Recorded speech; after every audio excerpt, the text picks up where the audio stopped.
Welcome to Shukla study point. आप सभी का स्वागत है आपके अपने YouTube channel Shukla study point में। मैं शिवम शुक्ला आप सभी दोस्तों का हार्दिक स्वागत करता हूं। आज की वीडियो के माध्यम से हम लोग चर्चा करेंगे पॉलिटिकल साइंस के पेपर नंबर 1 के बारे में। जैसा कि आपको पता होगा कि जब आप थर्ड ईयर में पहुंचते हैं बीए फिफ्थ सेमेस्टर में, तो आपको एक सब्जेक्ट के 2 पेपर देने होते हैं। तो इसी श्रृंखला में राजनीति शास्त्र का जो पहला नंबर पेपर है, यानी कि पेपर फर्स्ट या पेपर नंबर 1, उसी के बारे में हम चर्चा करेंगे, जिसका नाम है कंपैरेटिव गवर्नमेंट एंड पॉलिटिक्स। अब इसमें आपको यूके के संविधान के बारे में और वहाँ के संविधान की विशेषताओं के बारे में, यूएसए के संविधान और सरकार के बारे में, स्विट्जरलैंड एंड चाइना, ये 4 देशों के संविधान और वहाँ की सरकारों के बारे में हमको जानना है बेसिकली, ठीक है? और ख़ास करके बहुत ही बारीकी के साथ हम लोग इन चीज़ों को चर्चा करेंगे, चूँकि इससे पहले आप लोगों ने कभी अपना संविधान तो पढ़ा है, लेकिन आपने इन देशों के संविधान के बारे में नहीं पढ़ा है। तो आज का जो वीडियो होगा, इसमें हम बहुत ही सरल भाषा में, बहुत ही सरल तरीके से आपको कुछ बताने का प्रयास करेंगे। आज का जो वीडियो है, महासंग्राम रिवीजन क्लास है। जैसा कि आप सभी को विदित होगा कि जो रिवीजन क्लास होती है और महासंग्राम रिवीजन क्लास, उसमें संपूर्ण सिलेबस को ध्यान में रख करके क्वेश्चंस और आंसर्स जो होते हैं उन पर चर्चा की जाती है, और क्वेश्चंस लिखे होते हैं और आंसर भी आपको इसी स्क्रीन पर आपको दिखेंगे लिखे हुए, ठीक है? तो उन पर चर्चा करेंगे। यानी अभी तक अगर आपने कुछ भी नहीं पढ़ा है, अगर आप इस वीडियो को देख लेंगे तो आपको कुछ और पढ़ने की ज़रूरत भी नहीं पड़ेगी और आप पेपर अच्छा करके आएंगे, ठीक है? चलिए अब हम जानने का प्रयास करते हैं कि कौन कौन से प्रश्न आपकी परीक्षा में आएंगे, उनके उत्तर को आप कैसे लिखेंगे। देखिए, पहला प्रश्न आपकी स्क्रीन पर आ चुका, फटाफट से आप देखेंगे। वीडियो को लाइक और शेयर कर दीजिएगा। जितने भी दोस्त हमारे साथ जुड़ चुके हैं बीए फिफ्थ सेमेस्टर के, वो सभी लोग वीडियो को लाइक और चैनल को सब्सक्राइब कर दीजिएगा। पहला प्रश्न, तुलनात्मक राजनीति किसे कहते हैं? आपको बता दूं, हिंदी में पेपर को क्या बोलते हैं? हिंदी में पेपर का आपके नाम है तुलनात्मक सरकार और राजनीति, ठीक है? यूके मतलब यूनाइटेड किंगडम, यानी जिसको आप ब्रिटेन और ये सब बोलते हैं। ब्रिटेन और यूनाइटेड किंगडम थोड़ा अलग होता है, चूंकि इन देशों का समूह है यूके, यूएसए। तो यूके में 3-4 देश शामिल हैं, ठीक है? जैसे 4 देश हो गए, जैसे एक इंग्लैंड हो गया, एक आयरलैंड है, एक उत्तरी आयरलैंड है, एक वेल्स है। तो ये 4 देश मिलकर के यूके का निर्माण करते हैं, और उत्तरी आयरलैंड और वेल्स और इंग्लैंड मिलकर के निर्माण करते किसका? ये निर्माण करते भैया ब्रिटेन का, ठीक है? ये बात ध्यान रखेंगे। तो इसी तरीके से आपको ध्यान रखना होगा कि क्या-क्या है। तो यूके माने इंग्लैंड वाला पूरा एरिया, यूएसए मतलब अमेरिका, स्विट्जरलैंड का मतलब आप जानते हैं, स्विट्जरलैंड छोटा-सा देश है, जो कि एक प्रकार से बड़ा छोटा तो है, लेकिन यहाँ पर प्रत्यक्ष प्रजातंत्र है, बड़ी ज़बरदस्त विशेषता होती है प्रत्यक्ष प्रजातंत्र की, समझेंगे उसको। और चाइना जो अपने बगल वाला है, ठीक है? जनसंख्या के मामले में तो हम उसको पीछे छोड़ ही चुके हैं।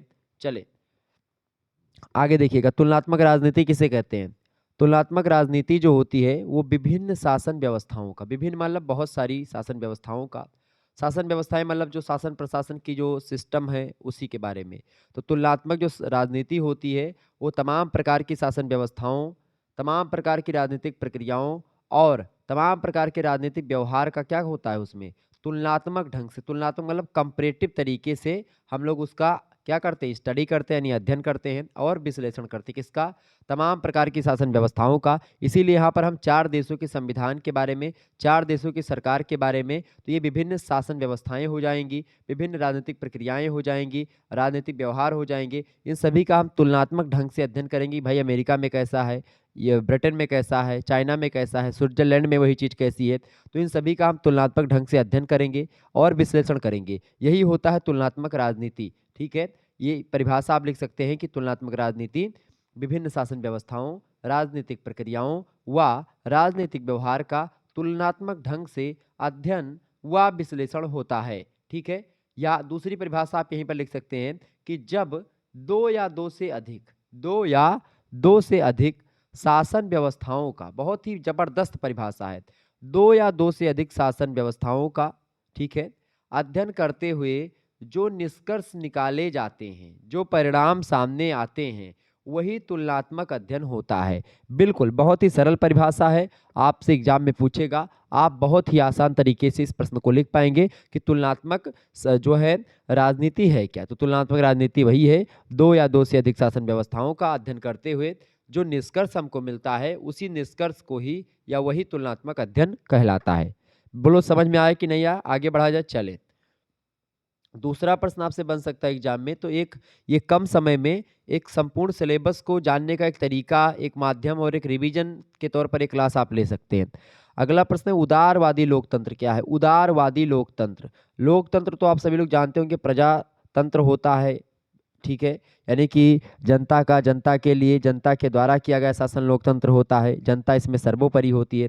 अब उदारवादी लोकतंत्र क्या है, इसको समझें। सबसे पहले इसको समझने के लिए हमको उदारवाद को जानना होगा कि उदारवाद क्या है। तो उदारवाद से तात्पर्य व्यक्ति को स्वतंत्र छोड़ दिया जाए। किसको स्वतंत्र छोड़ दिया जाए भैया? व्यक्ति को स्वतंत्र छोड़ दिया जाए, राज्य को सीमित अधिकार दिया जाए, राज्य को इतना अधिकार न दिया जाए कि वो व्यक्ति की स्वतंत्रता, समानता इसका हनन कर दें।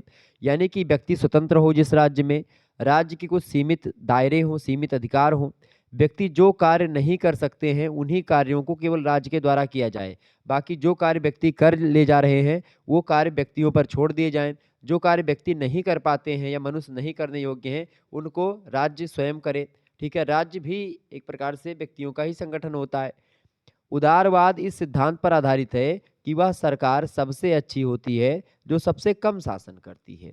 उदारवाद क्या है? एक ऐसी सरकार जो सबसे कम शासन करती है, जिसमें जनता को पूरी छूट होती है कि वो जो कार्य कर सकते हैं वो करें, मतलब कि और ज़्यादा से ज़्यादा मामलों में जनता ही कार्य करे, सरकारें कम काम करें, ठीक है, प्रशासन उसमें दखलंदाजी ज़्यादा ना करे।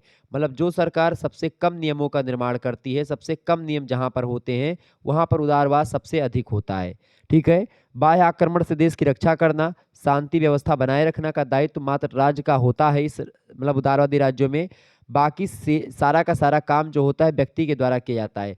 मुश्किल से ऐसे काम जो कि व्यक्ति, पर्सनल व्यक्ति या पर्टिकुलर या व्यक्तिगत व्यक्ति नहीं कर सकते, जैसे कि अब रक्षा करना या देश की रक्षा करना बाहरी आक्रमण से, ये देश करेगी, देश की सेना करेगी, व्यक्ति नहीं करेंगे।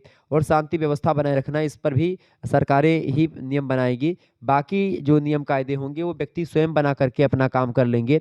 वही होता है उदार लोकतंत्र, ठीक है।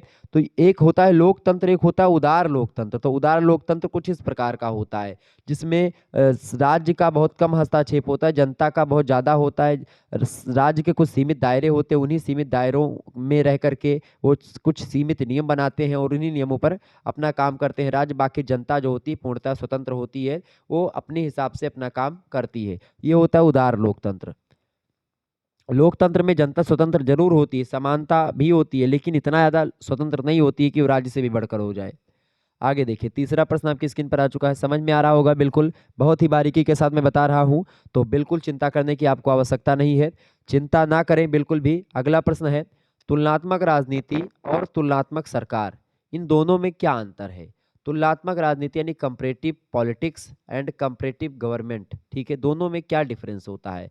What is different between comparative politics and comparative government, ठीक है, बताएं। तो तुलनात्मक राजनीति में विभिन्न राजनीतिक व्यवस्थाओं का, किसका, बहुत सारी राजनीतिक व्यवस्थाओं का अध्ययन किया जाता है। राजनीतिक व्यवस्थाओं का अध्ययन किसमें किया जाता है? पॉलिटिकल सिस्टम्स का अध्ययन किया जाता है तुलनात्मक राजनीति में। और इसमें सरकारों एवं राजकीय संस्थाओं के तुलनात्मक अध्ययन के साथ ही उन प्रभावों तथा प्रक्रियाओं का भी अध्ययन किया जाता है जिसमें सरकारों का व्यवहार बदला रहता है। तो ये भी हो गया तुलनात्मक राजनीति में। जबकि तुलनात्मक सरकारों में जानते हैं क्या होता है, सरकारों के क्या कार्य होते हैं और सरकार कैसा व्यवहार करती है, उनका बिहेवियर कैसा होता है, इसका अध्ययन किया जाता है। तो जहाँ पर तुलनात्मक राजनीति में राजनीतिक व्यवस्थाओं का अध्ययन किया जाता है, ठीक है, राजकीय संस्थाओं का और सरकारों का तुलनात्मक अध्ययन किया जाता है, उनका क्या प्रभाव पड़ता है, उन पर सरकारों पर और संस्थाओं पर क्या प्रभाव पड़ता है, इन नियमों का, इन व्यवस्थाओं का, उसका अध्ययन किया जाता है। जबकि तुलनात्मक सरकार में सरकार कौन से कामों को कर रही है, कौन से कार्य कर रही है, उसका बिहेवियर कैसा है सरकार का, उसकी विचारधारा कैसी है, इस प्रकार क्या होता है, तुलनात्मक राजनीति का क्षेत्र बड़ा होता है। तुलनात्मक राजनीति के अंतर्गत यूं कहें तो तुलनात्मक सरकार जो होती है वो एक इकाई के रूप में काम करती है, यानी तुलनात्मक राजनीति एक व्यापक धरातल पर काम करती है, जबकि तुलनात्मक सरकार जो होती है वो एक इकाई के रूप में तुलनात्मक राजनीति के अंतर्गत काम करती है। बिल्कुल समझ में आ गया। तो तुलनात्मक राजनीति का क्षेत्र विस्तृत है यानी बड़ा है, जबकि तुलनात्मक सरकार का क्षेत्र सीमित होता है, ठीक है। तो ये रही दोनों में अंतर, बिल्कुल आपके समझ में आ गया होगा। आगे बढ़िए, चले चौथा क्वेश्चन आपकी स्क्रीन पर आ चुका है, ब्रिटिश संविधान की मुख्य विशेषताएं बताएं। ब्रिटिश माने ब्रिटेन का संविधान, यानी जिसको आप यूके बोलते हैं वही। ब्रिटिश संविधान की अगर बात की जाए तो ब्रिटेन का संविधान सबसे पहले बात जानिए कि लिखित नहीं है। मतलब जैसे अपने भारत में क्या है, संविधान का एक पुस्तक है, उसमें 395 अनुच्छेद लिखे हुए हैं, ठीक है, उसमें 12 अनुसूचियां हैं, उसमें जो है 22 भाग पहले थे, अब लगभग 24 या 25 भाग हो चुके हैं, ठीक है, एक भाग कमी हुई, पहले 25 भाग हो गए थे, फिर एक भाग कम हुआ तो 24 भाग बचे। तो इस तरीके से आपने देखा, पहले 8 अनुसूचियां थी, अब 12 अनुसूचियां हो गई हैं, पहले 395 अनुच्छेद थे, आज भी 395 अनुच्छेद हैं, लेकिन इसमें लगभग 100 से अधिक बार संविधान में संशोधन हुआ, तो लगभग 450 से मतलब प्लस में ही संविधान मतलब संविधान में अनुच्छेद इस समय है। लेकिन अब उसमें जैसे कि पहला संविधान हो गया, दूसरा अनुच्छेद हो गया, जैसे मान लेते हैं दूसरे में परिवर्तन हुआ, दूसरे का का जोड़ दिया गया, खा जोड़ दिया गया, तो इस प्रकार से का खा को मिलाएंगे तो 400 प्लस में जाएंगे, ठीक है। और बाकी जो है 395 वास्तविक रूप से देखिए मूलतः तो आज भी उतने ही हैं, लेकिन उन्हीं में परिवर्तन करके उनकी संख्या में बढ़ोतरी जरूर हुई है। तो अपने भारतीय संविधान का जैसे एक किताब होती है, ऐसे ब्रिटेन के संविधान में कोई किताब नहीं होती है, ठीक है, ये बात ध्यान रखेंगे। उसका विकास हुआ है। ब्रिटिश संविधान की प्रमुख विशेषताएं इस तरीके से हैं, कौन कौन सी विशेषताएं उनको समझ लेते हैं। सबसे पहली विशेषता ब्रिटेन के संविधान की या इंग्लैंड के संविधान की ये है कि विकसित है। विकसित मतलब जैसे कि लगातार जैसे से कुछ काम आता है फिर उसी हिसाब से नियम बनता चला जाता है। तो एक तो विकसित संविधान है और दूसरा अलिखित संविधान है, मतलब कि लिखा हुआ नहीं है। दूसरा बात, लचीला है और परिवर्तनशीलता इसमें विद्यमान रहती है। इससे कोई काम हुआ या कोई घटना घटित हो गई, अब लगता है कि संविधान में परिवर्तन करना, तुरंत परिवर्तन हो जाता है। और लचीलापन मतलब ये है कि परिवर्तन जो होता है बहुत सरल तरीके से हो जाता है, क्योंकि कोई लिखा पढ़ा काम है नहीं, तो उसमें संशोधन बहुत अच्छी तरीके से बहुत जल्दी हो जाता है। तो लचीलापन भी है, परिवर्तनशीलता भी यहाँ के संविधान में। तीसरी बात है अभिसमयों पर आधारित है। अभिसमय का मतलब क्या होता है कि जैसे समय के साथ साथ जो कुछ घटनाएं होती हैं, उन्हीं घटनाओं में जो नियम कायदे बनाए जाते हैं, वही नियम कायदे जो होते हैं वो अनुच्छेद के रूप में काम करते हैं, ठीक है। यानी जैसे जैसे चीज़ें होती हैं वैसे वैसे ये चीज़ें मतलब संविधान में इंक्लूड होती जाती हैं कि भाई अब ये भी संविधान का एक दायरा या अंग हो गया। क्लियर? आगे देखें, उसी को अभिसमय कहते हैं। चौथा प्रश्न, एकात्मक शासन है यहाँ पर। पांचवा विशेषता है संसद की संप्रभुता होती है। संसद समझ ही रहे होंगे, जहाँ पर सांसद लोग बैठते हैं वही संसद होती है। संसद में राज्यसभा लोकसभा ऐसे भारत में वैसे वहाँ पर भी है। छठी बात है संसदात्मक शासन व्यवस्था ब्रिटेन के संविधान में है। इसके अलावा विवेक और संयोग की संतान कहा जाता है ब्रिटेन के संविधान को। इसके अलावा सिद्धांत और व्यवहार में अंतर भी यहाँ पर, एक तो सिद्धांतिक बातें कुछ हैं और कुछ व्यवहारिक बातें यहाँ के संविधान में आपको दिखेंगी। सिद्धांत और व्यवहार में अंतर भी बताता है संविधान। इसके अलावा लोकतंत्रात्मक शासन है, यहाँ पर प्रजातंत्र है, यानी कि जो है जैसे भारत में शासन है जनतंत्र, वैसे वहाँ पर भी है लोकतंत्र, ठीक है। मतलब जनतंत्र लोकतंत्र एक ही बात है। अगला है आपका, अगली विशेषता है ब्रिटेन के संविधान की, राज्य का अध्यक्ष वंशानुगत होता है। वंशानुगत का मतलब ये, जैसे अपने यहाँ जो भारत का राष्ट्रपति होता है, भारत का राष्ट्रपति उसका चुनाव होता है एकल संक्रमणीय मत पद्धति के द्वारा। भारतीय संविधान के राष्ट्रपति का चुनाव होता है, जबकि जो इंग्लैंड का संविधान मतलब इंग्लैंड का जो राष्ट्रपति होता है या राज्य का जो मुखिया होता है, उसका चुनाव नहीं होता है, वो वंशानुगत होता है। वहाँ के राजा के पुत्र जो होते हैं वो एक प्रकार से राष्ट्रपति की भूमिका निभाते हैं, ठीक है। वैसे नाम मात्र के ही मुखिया होते हैं, बाकी नाम मात्र के अध्यक्ष होते हैं। जैसे अपने यहाँ राष्ट्रपति की भूमिका है, वैसे वहाँ पर राजा या ब्रिटिश क्राउन जिसको बोलते हैं उसकी भूमिका है। क्राउन माने मुकुट होता है, तो जिसके सर पर मुकुट होता है वही जो है राजा होता है और वो राष्ट्रपति के रूप में भूमिका निभाता है, जैसे भारत में है। क्लियर? तो भारत में राज्य का मुखिया कौन होता है? राष्ट्रपति होता है, ठीक है। लेकिन वास्तविक मुखिया प्रधानमंत्री होता है। ऐसे वहाँ पर ब्रिटेन में राज्य का मुखिया एक प्रकार से वंशानुगत होता है, राजा का पुत्र होता है, लेकिन जो वास्तविक होता है प्रधानमंत्री ही होता है। 11वां क्वेश्चन आप देखेंगे, विधि का शासन। विधि माने होता है कानून, तो वहाँ पर कानून का शासन है, ठीक है। ब्रिटेन के संविधान की विशेषता ये है। 12वीं विशेषता है द्विदलीय से बहुदलीय की ओर ये बढ़ रहा है लगातार। तो इस तरीके से ये ब्रिटिश संविधान की कुछ विशेषताएं थी जो मैंने आपको बताई। आपके समझ में निश्चित तौर पर आ गया होगा कि ब्रिटेन के संविधान में क्या क्या चीजें हैं। आगे समझिए।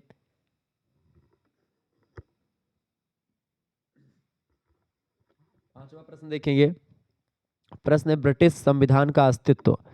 ब्रिटिश संविधान का अस्तित्व की अगर बात करें, मतलब इसका संविधान क्या है, कैसे क्या चीजें हैं इसमें। टॉमस बेन और डी टाकबिले का कहना है कि ब्रिटेन में संविधान नहीं है। ब्रिटेन में कोई संविधान नहीं है। किसने कहा? टॉमस बेन और डी टाकबिले ने कहा, क्योंकि वहां पर नियमों को लेखबद्ध नहीं किया था, मतलब कि नियमों को लिखा नहीं जाता है। कहाँ पर? ब्रिटेन में। लेकिन ऐसा नहीं है कि ब्रिटेन में संविधान है। मतलब लेकिन ऐसा नहीं कि ब्रिटेन में संविधान है। इस संबंध में निम्न तर्क दिए हैं, मतलब कि ब्रिटेन में संविधान नहीं है, ऐसी कोई धारणा नहीं है। क्योंकि इसमें क्या है, कई सारी तर्क उन्होंने दिए हैं उसके ब्रिटिश संविधान के अस्तित्व को लेकर के, कि ब्रिटेन में संविधान है, ब्रिटेन में संविधान है। इस संबंध में उन्होंने तर्क भी दिए हैं। कौन से तर्क हैं? जैसे कि लिखित और अलिखित का भेद दिया। चूंकि एक संविधान लिखित होता है, एक संविधान अलिखित होता है, तो ब्रिटेन में लिखित संविधान नहीं है लेकिन अलिखित संविधान है। ठीक है। इसके अलावा संविधान के कुछ अंश लिखित भी वहां पर आपको मिल जाएंगे। इस दृष्टि से ब्रिटेन में संविधान है। तीसरी बात, ब्रिटिश संविधान सिद्धांत में लचीला है, व्यवहार में नहीं। मतलब व्यवहार में लचीला नहीं है, सिद्धांतों में लचीला। सिद्धांत तो बदल जाते हैं लेकिन जो व्यवहार में चीजें चल रही हैं उसको बदलने में बड़ी दिक्कत होती है। ठीक है। तो व्यवहारिक मामलों में वो लचीलापन नहीं रखता है ब्रिटेन का संविधान, बल्कि लचीलापन रखता है केवल सिद्धांतिक मामलों में। इसके अलावा ब्रिटिश संविधान में आधारभूत नियम भी हैं। कुछ आधारभूत नियम है, जिन्हीं आधारभूत नियमों का पालन करके आगे के नियम कायदे जो होते हैं किसी मुद्दों पर जब कोई सिचुएशन आती तो बना दिए जाते हैं। तो ये है, यानी इसका मतलब ब्रिटेन में केवल इनके टॉमस बेन और डी टाकविले के कहने से हम ये नहीं मान लेंगे कि ब्रिटेन में संविधान है ही नहीं। ब्रिटेन में संविधान का अस्तित्व है और आज भी विद्यमान है। ठीक है। तो यही आपसे पूछा गया था कि भाई है कि नहीं है, वही अस्तित्व पूछा गया था इसके बारे में। आगे देखें, छठा क्वेश्चन से, ब्रिटेन में राजा की क्या स्थिति होती है? तो ब्रिटेन में राजा का राज्य, मतलब राजा जो होता है राज्य का प्रमुख होता है। जैसे मैंने आपको बताया, राजा जैसे कि भारत में राष्ट्रपति की जो स्थिति होती है वही स्थिति वहाँ के राजा की होती है। मंत्रिमंडल के द्वारा पारित कोई भी विधेयक कानून का मतलब कानून का रूप उस समय तक धारण नहीं कर सकता जब तक उस पर राजा का हस्ताक्षर ना हो। जैसे भारत में क्या होता है कि संसद में और लोग, मतलब संसद के दोनों सदनों से, लोकसभा से और राज्यसभा से जब कोई कानून पारित होता है उसके बाद में किसका सिग्नेचर होता है? राष्ट्रपति का सिग्नेचर होता है। ऐसे ही यहाँ पर भी जो है, कहाँ पर? ब्रिटेन में, यानी कि इंग्लैंड में, या जो ब्रिटेन या यूके का जो संविधान है वहाँ पर क्या होता है? राष्ट्रपति के रूप में, चूंकि वहाँ का राजा होता है तो राजा का उस पर क्या होता है? सिग्नेचर होता है। तभी वो कानून जो है बनता है, कानून मान्य होता है। लेकिन क्या हो गया है, लेकिन जब हस्ताक्षर की बात अगर करें तो हस्ताक्षर करेगा तभी कानून पास होगा। लेकिन अब यह औपचारिक मात्र बन करके रह गया। औपचारिक मतलब कि बस केवल इसको नाम मात्र के लिए साइन करवाया जाता है, बाकी कोई वो नहीं है। ठीक है। केवल नाम मात्र के लिए साइन करवाया जाता है, और कोई ये नहीं कि भाई अगर राजा चाहे कि साइन ना करें तो कानून ही नहीं बनेगा, कानून बन जाएगा। क्योंकि राजा मंत्रिमंडल के निर्णय के अनुसार ही कार्य करता है। मंत्रिमंडल जो कहेगा राजा को वही करना है, जो बात मोदी कहेंगे वही राष्ट्रपति को करना है। ये बात ध्यान रखेंगे। क्योंकि मोदी जो होता है वास्तविक कार्यपालिका का मुखिया है, मतलब जो नरेंद्र मोदी जी है माननीय श्री, तो वो क्या है? वो कार्यपालिका, मतलब कि एक प्रकार से वो पूरे भारत के क्या है? मुखिया हैं। अब मोदी जी मुखिया हैं। अब क्या होता है कि वो जो कहेंगे राष्ट्रपति को सिग्नेचर उस पर करना है। क्योंकि जो बहुमत दल के नेता हैं मोदी जी, तो भाई वो उन्हीं का पूरा बोलबाला है ना, वही जो कहेंगे वही नियम बनेगा, वही कानून बनेगा। तो क्या होगा कि भाई ये जो होंगे, क्या नाम है, ऐसे ही ब्रिटेन में क्या है कि जो राजा होता है वो मात्र नाम मात्र का केवल राजा होता है, उसको सिग्नेचर करना ही पड़ता है और वो करता भी है। मतलब कि वो, मतलब मंत्रिमंडल जो होता है उसके कहने के अनुसार ही काम करता है। इसीलिए अब ब्रिटेन के संदर्भ में कहा जाने लगा है कि राजा जो होता है राज्य करता है, शासन नहीं करता है। राजा राज्य करता है लेकिन शासन नहीं करता है। ये बात ब्रिटेन के संविधान के लिए कही जाती है। ठीक है। ऐसे ही यहाँ पर कहें कि जो राष्ट्रपति होता है वो राज्य करता है, शासन नहीं करता। भारत में शासन कौन करता है? प्रधानमंत्री करता है। कानून, संसद और मंत्रिमंडल राजा के नाम पर ही बना होता है। राजा की शक्ति अब शून्य हो गई है। केवल वह राज्य का प्रमुख होने के नाते मंत्रिमंडल के निर्णयों पर अपनी सहमति देता है। बाकी उसकी कोई वो नहीं होती है कि भाई वो किसी विधेयक को रोक पाए या किसी चीज को, मतलब वो रोक पाए। हालांकि उससे ज्यादा तो राष्ट्रपति की भारत में स्थिति है ठीक ठाक। आगे देखिए, 7वां नंबर प्रश्न आपकी स्क्रीन पर आ चुका है। प्रश्न है, संसदीय शासन व्यवस्था की विशेषताएं बताएं। संसदीय शासन व्यवस्था की क्या विशेषताएं भाई? संसदात्मक शासन वह शासन है जिसमें वास्तविक कार्यपालिका अपनी नीतियों और कार्यों के लिए प्रत्यक्ष और वैधानिक रूप से निम्न सदन और अंतिम रूप से मतदाताओं के प्रति उत्तरदायी होती है। निम्न सदन लो होता है लोकसभा आपकी, जैसे भारत में लोकसभा होती है, यानी कि ऐसा सदन जिसमें लोग जनता के द्वारा चुन करके जाते हैं और प्रत्येक 5 या 4 साल पर वो भंग हो जाती है, उसको बोलते हैं निम्न सदन। उच्च सदन बोलते हैं राज्यसभा को, जो कभी भंग नहीं होती है, जो हमेशा कार्यरत रहती है। तो संसदीय शासन व्यवस्था की अगर बात करें तो भारत में जो संसदीय शासन व्यवस्था है वो कहाँ से ली गई है? वो ब्रिटेन के संविधान से ही ली गई है। तो ब्रिटेन के संविधान की जो संसदात्मक शासन व्यवस्था है वही भारतीय संविधान की भी है, ठीक है। जबकि नाम मात्र का अध्यक्ष अनुत्तरदायी की स्थिति में होता है, और इस प्रकार संसदात्मक शासन की कई सारी विशेषताएं हैं, वही विशेषताएं पूछी गई हैं।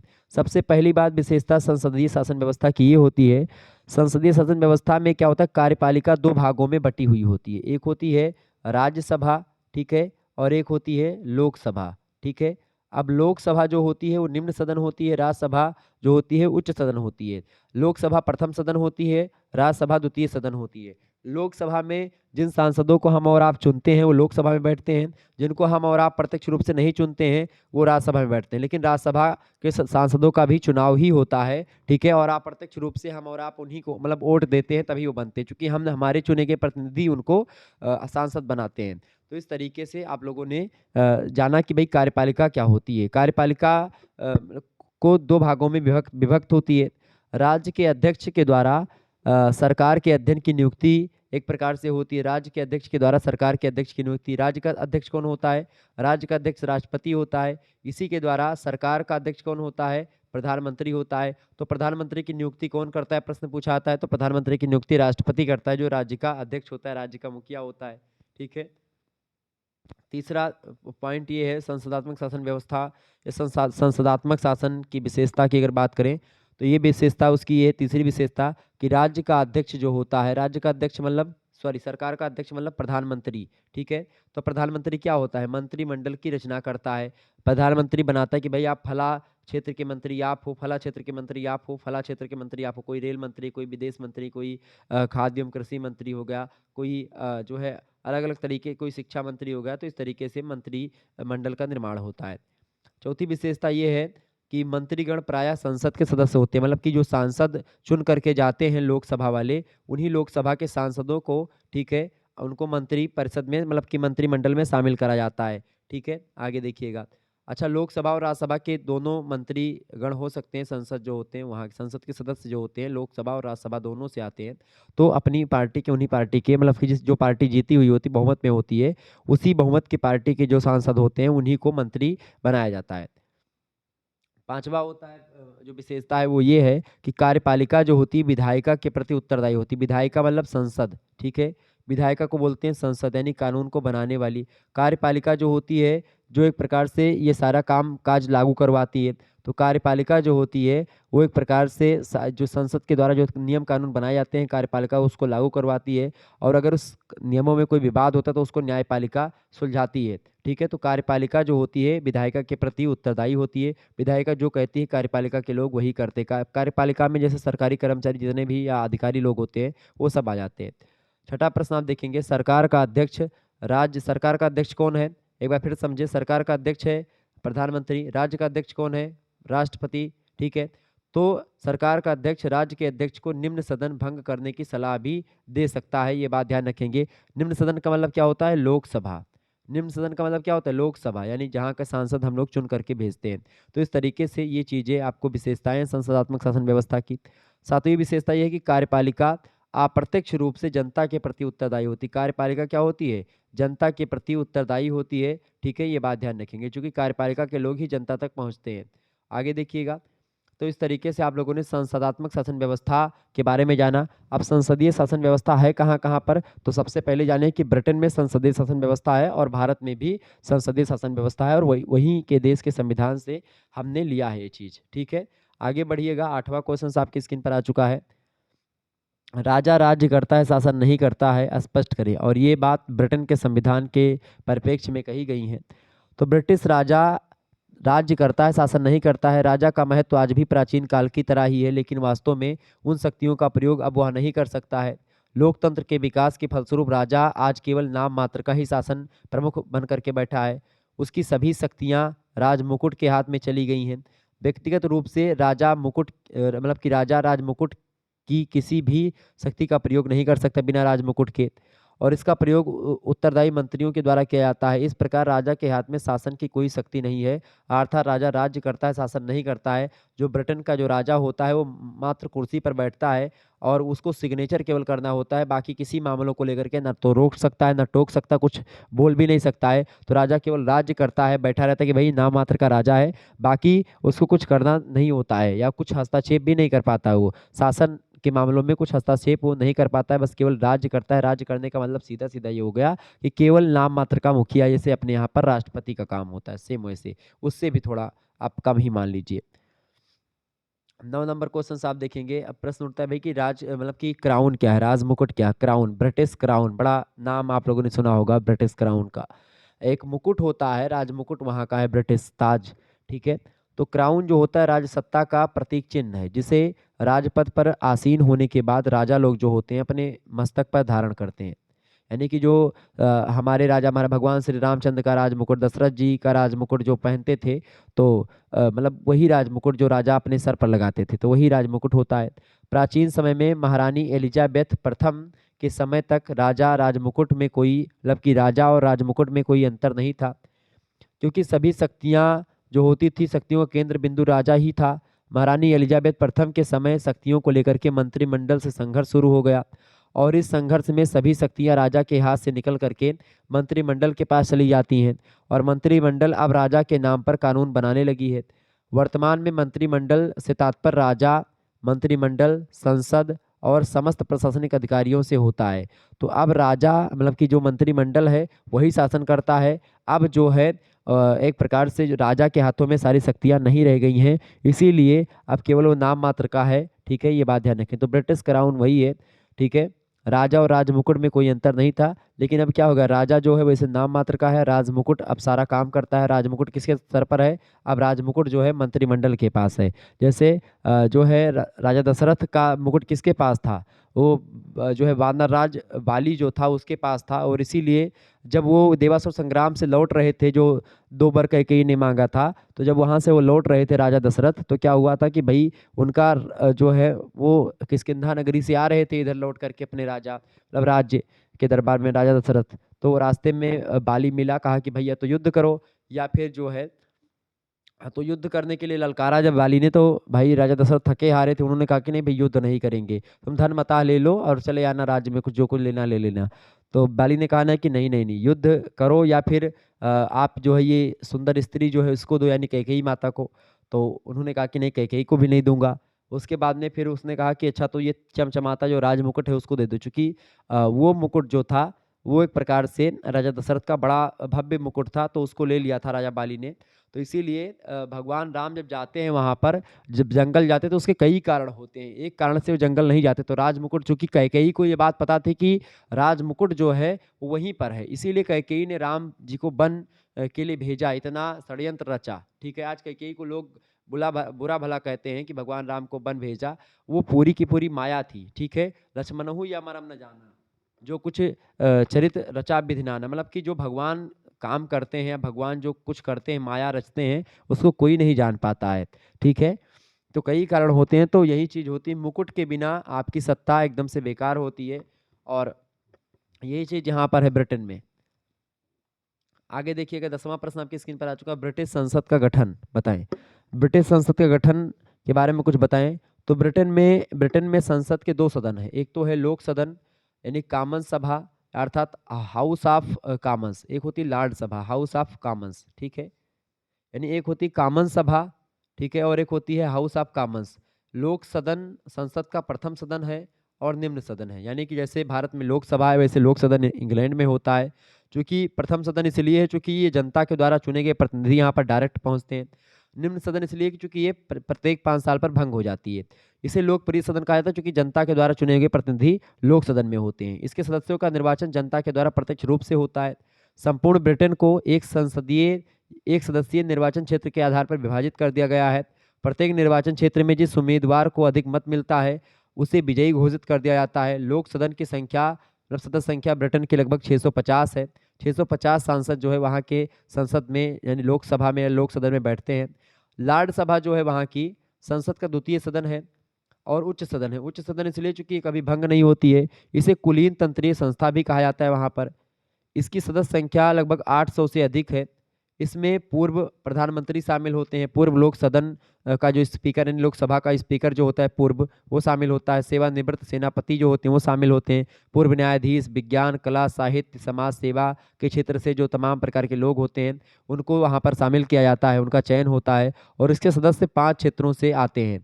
5 क्षेत्रों से कौन कौन से क्षेत्र हैं? जहाँ से लॉर्ड सभा के सदस्य, सांसद, जो मतलब जो राज्यसभा जैसे भारत में होती है वैसे वहाँ पर ब्रिटेन में लॉर्ड सभा होती है। और जैसे कि ब्रिटेन का जो संसदीय व्यवस्था है वैसे भारत की संसदीय व्यवस्था है। ठीक है, तो 5 क्षेत्रों से जो लॉर्ड सभा के सांसद होते हैं वो वहाँ पर चुने जाते हैं। पहला तो राजवंश के कुछ राजकुमार जो होते हैं वो राज्यसभा के सांसद होते हैं।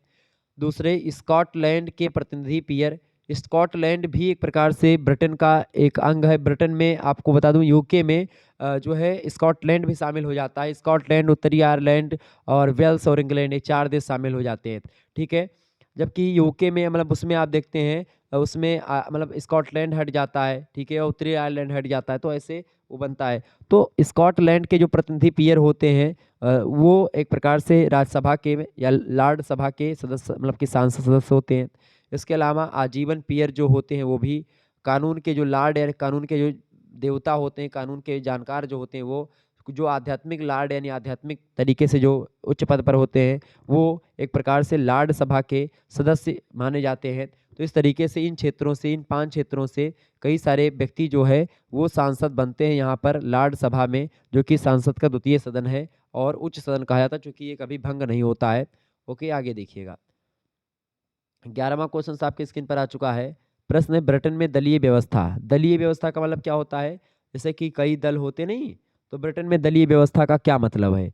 तो ब्रिटेन को द्विदलीय व्यवस्था का एक उत्तम नमूना या एक प्रकार से एक नमूना मतलब क्या समझ रहे हैं ना, सैंपल माना जाता है कि भाई ब्रिटेन में मतलब कि दलीय व्यवस्था है और ब्रिटेन में द्विदलीय व्यवस्था है। लेकिन 21वीं शताब्दी के प्रारंभ में यहाँ पर बहुदलीय व्यवस्था का विकास धीरे धीरे हो रहा है। अब समय समय पर एक दलीय सरकार के स्थान पर बहुदलीय सरकारें कायम हो रही हैं, जिसे संविध सरकार भी कहा जाता है। वर्तमान समय में ब्रिटेन में संविध सरकार है जिसका नेतृत्व अनुदारवादी दल अर्थात कंजर्वेटिव पार्टी जो है वो कर रही है। राजनीतिक दलों के महत्व पर प्रकाश डालते हुए जैनिंग एक विद्वान है, उन्होंने कहा कि ब्रिटिश शासन राजनीतिक दलों से प्रारंभ होता है और राजनीतिक दलों से ही समाप्त होता है। तो ब्रिटिश शासन कहाँ शुरू होता है भैया? राजनीतिक दलों से शुरू होकर के राजनीतिक दलों पर ही समाप्त हो जाता है। यहाँ पर राजनीतिक दलों को लोकतंत्र की जननी कहा जाता है। तो राजनीतिक जो या पॉलिटिकल जो पार्टी होती है वही लोकतंत्र की जननी होती है यानी माता होती है, ऐसा ब्रिटेन में कहावत है, कहा जाता है। ब्रिटेन में राजनीतिक दलों में निम्नलिखित विशेषताएं देखने को मिलती हैं। कौन कौन सी? सबसे पहली बात, ब्रिटेन की जो राजनीतिक दल हैं वो अब द्विदलीय पहले था, अब बहुदलीय व्यवस्था की ओर ये लगातार बढ़ रहा है, ये विशेषता। दूसरी विशेषता ये है कि राजनीतिक दलों का सुदृढ़ संगठन है, मतलब कि जो राजनीतिक दल होते हैं वो बहुत अच्छे तरीके से संगठित होते हैं। इसके अलावा कठोर दलीय अनुशासन है वहाँ पर। इसके अलावा शक्तिशाली नेतृत्व भी वहाँ पर लोग करते हैं। इसके अलावा राजनीतिक दलों की अगर बात करें तो राजनीतिक दलों की सक्रियता जो है वहाँ पर आपको देखने को मिलती है, हमेशा एक्टिव रहता है राजनीतिक दल। ठीक है, इसके अलावा वर्गीय भावना भी वहाँ पर विद्यमान है, जो एक वर्ग जैसे कि उस वहाँ पर वर्गीय व्यवस्था, जैसे अपने यहाँ पर जो जाति व्यवस्था चलती है वैसे वहाँ पर ब्रिटेन में वर्गीय व्यवस्था चलती है। ठीक है, इसके अलावा 7वीं विशेषता एक दलीय और संयुक्त मंत्रिमंडल होता है। इसके अलावा विपक्ष की रचनात्मक भूमिका यहाँ पर बड़ी जबरदस्त होती है। ठीक है, तो इस तरीके से ये होता है आपका ब्रिटेन में दलीय व्यवस्था के कुछ विशेषताएं और ब्रिटेन में दलीय व्यवस्था के बारे में कुछ बातें। तो यहाँ पर अब द्विदलीय पहली व्यवस्था थी, अब आजकल बहुदलीय व्यवस्था की ओर ये ब्रिटेन लगातार बढ़ रहा है। आगे देखेंगे, 12वां क्वेश्चन आपकी स्क्रीन पर आ चुका है। ब्रिटेन में सिद्धांत एवं व्यवहार में क्या अंतर होता है? ब्रिटेन में सिद्धांत और व्यवहार एक विशेषता मैंने आपको बताई थी शुरुआत में ही, वो क्या है? तो ब्रिटिश संविधान की एक अन्य महत्वपूर्ण विशेषता है उसके सैद्धांतिक और व्यवहारिक रूप में भारी अंतर पाया जाता है। और इस संबंध में कलिन मुनरो जो है उनका कथन है, मुनरो जी का। मुनरो कहते हैं कि ब्रिटिश शासन में जो कुछ दिखाई देता है वैसा नहीं है, जैसा है वैसा दिखाई नहीं देता है। ये मुनरो का कथन है, बड़ा फेमस कथन है। क्या कहा? कि ब्रिटिश शासन में जो हमको दिखाई देता है वो है नहीं या वैसा है नहीं, और जैसा हम मतलब जैसा है वैसा हम दिखाई मतलब वैसा हम देख नहीं पाते या हमको दिखाई नहीं देता। इस अंतर के कारण आग महोदय ने कहा कि सैद्धांतिक दृष्टि से ब्रिटेन की शासन व्यवस्था निरंकुश राजतंत्रात्मक है, पर उसका मतलब उसका रूप संवैधानिक राजतंत्र है और वस्तुतः लोकतांत्रिक गणराज्य है। तो ब्रिटेन का संविधान या ब्रिटेन जो है लोकतांत्रिक गणराज्य है, संवैधानिक राजतंत्र है, ठीक है। तो ये ध्यान रखेंगे। इस तरीके से ब्रिटेन में सिद्धांत और व्यवहार, इन दोनों में ये कई तरीके से आप यहाँ पर अंतर देख पाते हैं और इस अंतर के कारण जो है बहुत सारी चीज़ें हैं, ठीक है। यहाँ पर जो कुछ शासन में होता है वो हमको दिखाई नहीं देता है, जब मतलब कि वैसा होता नहीं, जो शासन में दिखाई देता है वैसा होता नहीं है, और जैसा होता है मतलब कि जैसा है वैसा दिखाई नहीं देता है। तो कई प्रकार का उसमें मतभ्रम है। तो कुल मिलाकर के आग महोदय कहते हैं कि सैद्धांतिक दृष्टि से ब्रिटेन की शासन व्यवस्था निरंकुश राजतंत्रात्मक है, पर उसका स्वरूप जो है वो सीमित संवैधानिक राजतंत्र के रूप में हमारे समक्ष आता है, मतलब लोकतांत्रिक गणराज्य इसको आप कह सकते हैं, ठीक है। 13 नंबर क्वेश्चन आप देखेंगे, अभिसमय क्या है। अभिसमय भी एक विशेषता है, चूंकि ब्रिटेन का संविधान अभिसमयों पर आधारित है। आप लोगों ने सुना होगा, मैंने आपको बताया था ब्रिटेन संविधान की विशेषता में अभिसमय जो होता है वे रीति रिवाज या परंपराएं होती हैं जिसके आधार पर शासन के विभिन्न अंग अपने कार्यों का निर्वहन करते हैं। मतलब कोई रीति रिवाज परंपरा जो पहले से चली आ रही हैं और उन्हीं पर एक प्रकार से कोई नियम कायदे जो होते हैं बनते चले जाते हैं। समय समय पर जो कुछ मुद्दे आते हैं तो उन्हीं परंपराओं को ध्यान में रख करके नियम कायदे बनाए जाते हैं। अभिसमय के आधार पर ही ब्रिटेन का संविधान कार्य कर रहा है। जब कोई प्रथा धीरे धीरे अपनी उपयोगिता के आधार पर अस्थायित्व प्राप्त कर लेती है तो वह अभिसमय बन जाती है या अभिसमय कहलाने लगती है। जब कोई परंपरा कठिन मतलब कि कई वर्षों से लगातार वो परंपरा लोग मान रहे हैं और वो एक प्रकार से अब बहुत ज़्यादा मानी जाने लगी है, तो उसी को एक प्रकार से कानून का दर्जा वहाँ पर प्राप्त कर दिया जाता है। अब इस समय अलिखित प्रथाएं होती हैं और परंपराएं होती हैं जिन्हें कानून जैसी पवित्रता प्राप्त होती है और ये अभिसमय शासन के विभिन्न अंग बन जाते हैं धीरे धीरे करके। और कभी भी जब आप अभिसमयों का उल्लंघन करते हैं तो भी आपको दंड मिलता है और संविधान का एक प्रकार से खिलाफ वाला जो दंड होता है वो मिलता है कि आपने संविधान के खिलाफ काम किया, चूंकि संविधान वो अभिसमयों पर आधारित है यहाँ का। 14 नंबर क्वेश्चन आप देखेंगे, बढ़िया प्रश्न है विधि का संविधान। विधि माने मतलब विधि का शासन। चूंकि ब्रिटेन के संविधान की विशेषता क्या है, विधि का शासन। विधि का शासन का मतलब क्या होता है, विधि माने कानून का शासन। विधि के शासन से तात्पर्य होता है कानून के समक्ष सभी नागरिक समान होंगे, किसी के साथ कोई भेदभाव नहीं किया जाएगा। ब्रिटेन की शासन व्यवस्था विधि के शासन के लिए ही प्रसिद्ध है। मतलब जैसे भारतीय संविधान में आप देखेंगे विधि का शासन रखा गया, अनुच्छेद 14 में क्या कहा गया, विधि के समक्ष समता का अधिकार, यानी कि कानून के हिसाब से सभी समान है, सभी बराबर है, किसी प्रकार का कोई भेदभाव नहीं है। तो ये होता है विधि का शासन, जो कि ब्रिटेन के संविधान की भी एक विशेषता है। 15 क्वेश्चन आप देखेंगे, ब्रिटेन में राजा और राजमुकुट में क्या अंतर होता है। ये थोड़ा सा आपको समझ में आना चाहिए। राजा वह व्यक्ति होता है जो एक समय विशेष में राज्य के सर्वोच्च पद अर्थात राजपद पर आसीन होता है। दूसरी ओर राजमुकुट जो होता है राज शक्ति का प्रतीक होता है जिसे राजा अपने मस्तक पर धारण करता है। राजा और राजमुकुट में कई अंतर हैं, जैसे कि पहला अंतर यह है कि राजा जो होता है एक व्यक्ति होता है, राजमुकुट एक संस्था होती है। राजा अस्थायी होता है, ये बदलता रहता है, लेकिन राजमुकुट अस्थायी होता है। ये अगर कोई राजा ए राजा है तो वो भी वही राजमुकुट पहनेगा, और बी राजा कोई आएगा तो वो भी वही राजमुकुट पहनेगा, सी राजा आएगा तो वो भी वही राजमुकुट पहनेगा। यानी राजमुकुट जो होता है वो संस्था का प्रतीक होता है, वो सत्ता का प्रतीक होता है, अस्थायी होता है। जबकि राजा एक व्यक्ति होता है और अस्थायी होता है, राजा बदलता रहता है। तीसरा अंतर यह है कि राजा जो होता है व्यक्तिगत होता है, जबकि राजमुकुट सामूहिक होता है। राजा जो होता है वो व्यक्तिगत होता है, राजमुकुट कैसा होता है, सामूहिक होता है, सबका होता है।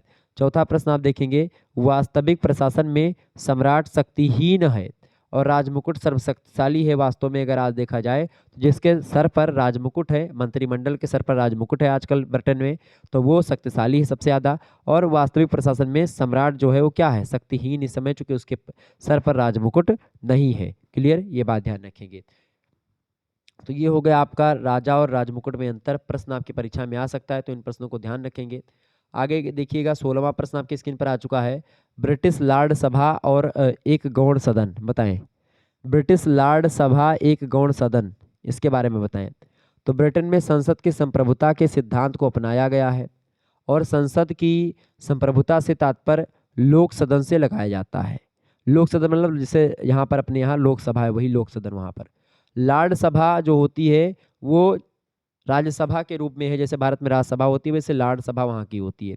इस प्रकार का कोई अधिकार नहीं प्राप्त होता है लॉर्ड सभा को। सभी महत्वपूर्ण निर्णय जो होता है वो लोक सदन के द्वारा ही लिया जाता है, चूंकि लोक सदन के जो सांसद होते हैं जनता के द्वारा डायरेक्ट चुन करके आते हैं और जनता का ही शासन होता है लोकतंत्र में। तो चूंकि जनता के द्वारा चुने गए प्रतिनिधि जो होते हैं वही शासन करते हैं, तो इसीलिए उनका कहना ज़्यादा इंपॉर्टेंट होता है। और इसीलिए राज्यसभा को गौण सदन कहा जाता है या माना जाता है। गौण सदन मतलब होता है कि उसको बस केवल वैसे रख लिया जाता है, उसका ज़्यादा महत्व नहीं होता। जितना महत्व होता है मंत्री वंत्री जितना ज़्यादा बनते हैं वो सब लोकसभा के सांसद ही बनते हैं। राज्यसभा से बहुत कम मंत्री बनते हैं, ऐसा बहुत कम देखा गया है। तो राज्यसभा केवल गौण होती है, नाम मात्र के लिए नहीं, लेकिन एक गौण तरीके से काम करती है। गौण मतलब उसका कम योगदान होता है या ऐसा बोले कि कम अधिकार उनको मिलता है। लोकसभा के सांसदों को ज़्यादा अधिकार है और राज्यसभा के सांसदों को उनसे कम अधिकार होता है ब्रिटेन में। क्लियर? आगे देखिएगा, अगला क्वेश्चन आपकी स्क्रीन पर आ चुका, फटाफट से देखेंगे। बहुत ही महत्वपूर्ण प्रश्न है परीक्षा के दृष्टि से आपके। 17 नंबर क्वेश्चन है। प्रश्न क्या है? ब्रिटेन में संसद की सर्वोच्चता के बारे में कुछ बताएं। ब्रिटेन में संसद की सर्वोच्चता क्या है भाई? तो ब्रिटेन में संसद सर्वोच्च और संप्रभु है। उसकी सर्वोच्चता और संप्रभुता के निम्न कारण होते हैं। सर्वोच्चता मतलब कि सबसे उच्च है ब्रिटेन की संसद, सबसे मतलब अच्छी है। और इसके अलावा संप्रभुता का मतलब होता है कि सॉवरिन है, मतलब किसी भी दूसरे देश की संसद का उस पर दबाव नहीं है, किसी दूसरे देश की सरकार का दबाव नहीं है, उसको बोलते हैं संप्रभु, सॉवरिन। ठीक है। इसका कारण ये है, मतलब इसका कारण कई है, 3 कारण मुख्य रूप से। पहला कारण है कि संसद जो होती है किसी भी कानून का निर्माण अपने सामान्य बहुमत से कर सकती है। संसद पर किसी का दबाव नहीं होता है। संसद में जो बहुमत होगा उसी बहुमत से निर्णय निकल जाएगा और कोई भी कानून बन जाएगा। दूसरा बात यह है कि किसी भी कानून को वह समाप्त कर सकती है। संसद जो होती है कोई भी कानून जो उसमें ब्रिटेन के संविधान में या ब्रिटेन में चलता है जो भी कानून, उसको बदलने का काम कौन करेगा? संसद ही के द्वारा ही किया जाएगा। इसके अलावा जो ब्रिटेन की संसद है वो किसी भी कानून में संशोधन भी कर सकती है, बदलाव कर सकती है। तो ये सब काम ब्रिटेन की संसद कर सकती है, इसीलिए वो वहाँ पर सर्वोच्च है। ब्रिटेन में ब्रिटेन की संसद जो है सर्वोच्च है और ब्रिटेन में संसद जो है वो संप्रभु है। ब्रिटेन में किसी सरकार का या किसी का दबाव जो है संसद पर ज़्यादा नहीं होता है, या ब्रिटिश क्राउन का दबाव उस पर ज़्यादा नहीं होता है। ब्रिटेन की संसद अपने सामान्य बहुमत से कोई भी कार्य कर सकती है, इसीलिए कहा जाता है कि वहाँ का संविधान जो है लचीला है। भारत का संविधान लचीला भी है और कठोर भी। कभी कभी किन्हीं किन्हीं मुद्दों पर संविधान में संशोधन बहुत सरल तरीके से हो जाता है, लेकिन कभी कभी किन्हीं मुद्दों पर संविधान में संशोधन बहुत ही जटिल तरीके से होता है। ठीक है। तो लचीला संविधान है जिसे परिवर्तनशील संविधान कहा जाता है। ब्रिटेन में संसद सर्वोच्च है, इसका तात्पर्य यह है कि लोक सदन जो होता है वो सर्वोच्च है। लोक सदन को निम्न सदन या लोकप्रिय सदन कहा जाता है क्योंकि उसके सदस्यों का चुनाव जनता द्वारा प्रत्यक्ष रूप से किया जाता है। जनता जाकर के वोट डालती है और फिर वहाँ के प्रतिनिधि जीतते हैं। जो आपके सांसद होते हैं आपके एरिया के, आपके क्षेत्र के, वही होते हैं लोक सदन के सदस्य। ठीक है। आगे देखिए, 18 नंबर क्वेश्चन आपके स्क्रीन पर आ चुका है। ब्रिटिश संविधान के प्रमुख स्रोत बताएं। स्रोत का मतलब क्या होता है? कहाँ कहाँ से कौन कौन सी चीजें ली गई हैं, वही होता है स्रोत। ठीक है। ब्रिटिश संविधान अलिखित है और विकासशील है और उसके निम्न स्रोत माने जाते हैं। कौन कौन से? पहले तो भाई जो ब्रिटेन में रीति रिवाज और जो परंपराएं चलती हैं जो अभिसमय, वही एक प्रकार से आगे चल करके रीति रिवाज परंपराएं अभिसमय का निर्माण कर लेते हैं। और ब्रिटेन का संविधान मैंने आपको बताया था अभिसमयों पर आधारित है। ठीक है। तो पहला स्रोत है कि रीति रिवाज और परंपराओं से यहाँ के नियम कायदे बहुत सारे बने हैं। दूसरी बात, संसदीय कानून जो होता है उसके द्वारा तमाम प्रकार के नियम कायदे बने हैं। इसके अलावा न्यायिक निर्णय जो होता है, यानी जो हाई कोर्ट सुप्रीम कोर्ट वहाँ पर होता है, उसमें जो निर्णय होता है उन्हीं निर्णय को ध्यान में रख करके वो भी एक कानून के रूप में काम करने लगता है और संविधान के रूप में काम करता है। इसके अलावा महान अधिकार पत्र कोई लिखा गया जिसमें मैग्ना कार्टा हो गया। मैग्ना कार्टा एक प्रकार से आप देखते हैं अधिकारों का एक पत्र होता है। वो अधिकार याचना पत्र हो गया, अधिकार पत्र, ये सब एक प्रकार से वहाँ पर संविधान के स्रोत हैं। यहीं से मतलब ब्रिटेन के संविधान में बहुत सारी चीज़ें सम्मिलित कर ली गई हैं। और इसके अलावा संविधान पर लिखी गई तमाम प्रकार की पुस्तकें हैं वहाँ पर ब्रिटेन में, उन पुस्तकों में भी बहुत सारी चीज़ें लिखी गई हैं जो संविधान से रिलेटेड है, संविधान पर आधारित हैं। ठीक है। तो इन सभी से चीज़ें ली जाती हैं ब्रिटेन के संविधान में, यही सब ब्रिटेन के संविधान के का स्रोत है। अब देखिए 19 नंबर प्रश्न आपकी स्क्रीन पर आ चुका है। मैग्ना कार्टा क्या है? बहुत ही महत्वपूर्ण चीज़ है मैग्ना कार्टा। मैग्ना कार्टा की अगर बात की जाए तो यहीं से भारत मतलब जो मौलिक अधिकारों की बात भारतीय संविधान में करें या अमेरिका के में मौलिक अधिकारों की आप बात करते हैं तो ये मैग्ना कार्टा से लिया गया है। आपको बता दूं मैग्ना कार्टा जो है सम्राट जॉन के अत्याचारों से दुखी होकर के ब्रिटिश की जनता ने 15 जून 1215 ईस्वी को रनीमेड नाम का स्थान पर उसे एक अधिकार पत्र पर हस्ताक्षर करने के लिए विवश किया।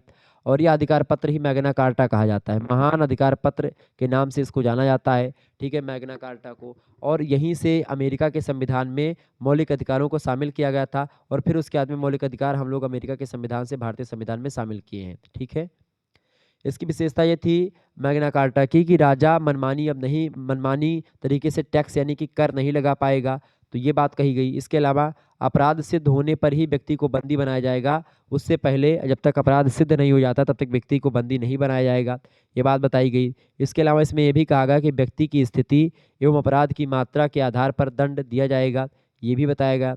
इसके अलावा मतलब व्यक्ति की स्थिति कैसी है और उसने क्या अपराध किया है, अपराध कितना किया है, उसके अकॉर्डिंग उसको दंड दिया जाएगा। ऐसा नहीं कोई भी अपराध कर दे तो उसको फांसी दे दो, मार दो, ठीक है, ऐसा नहीं होगा।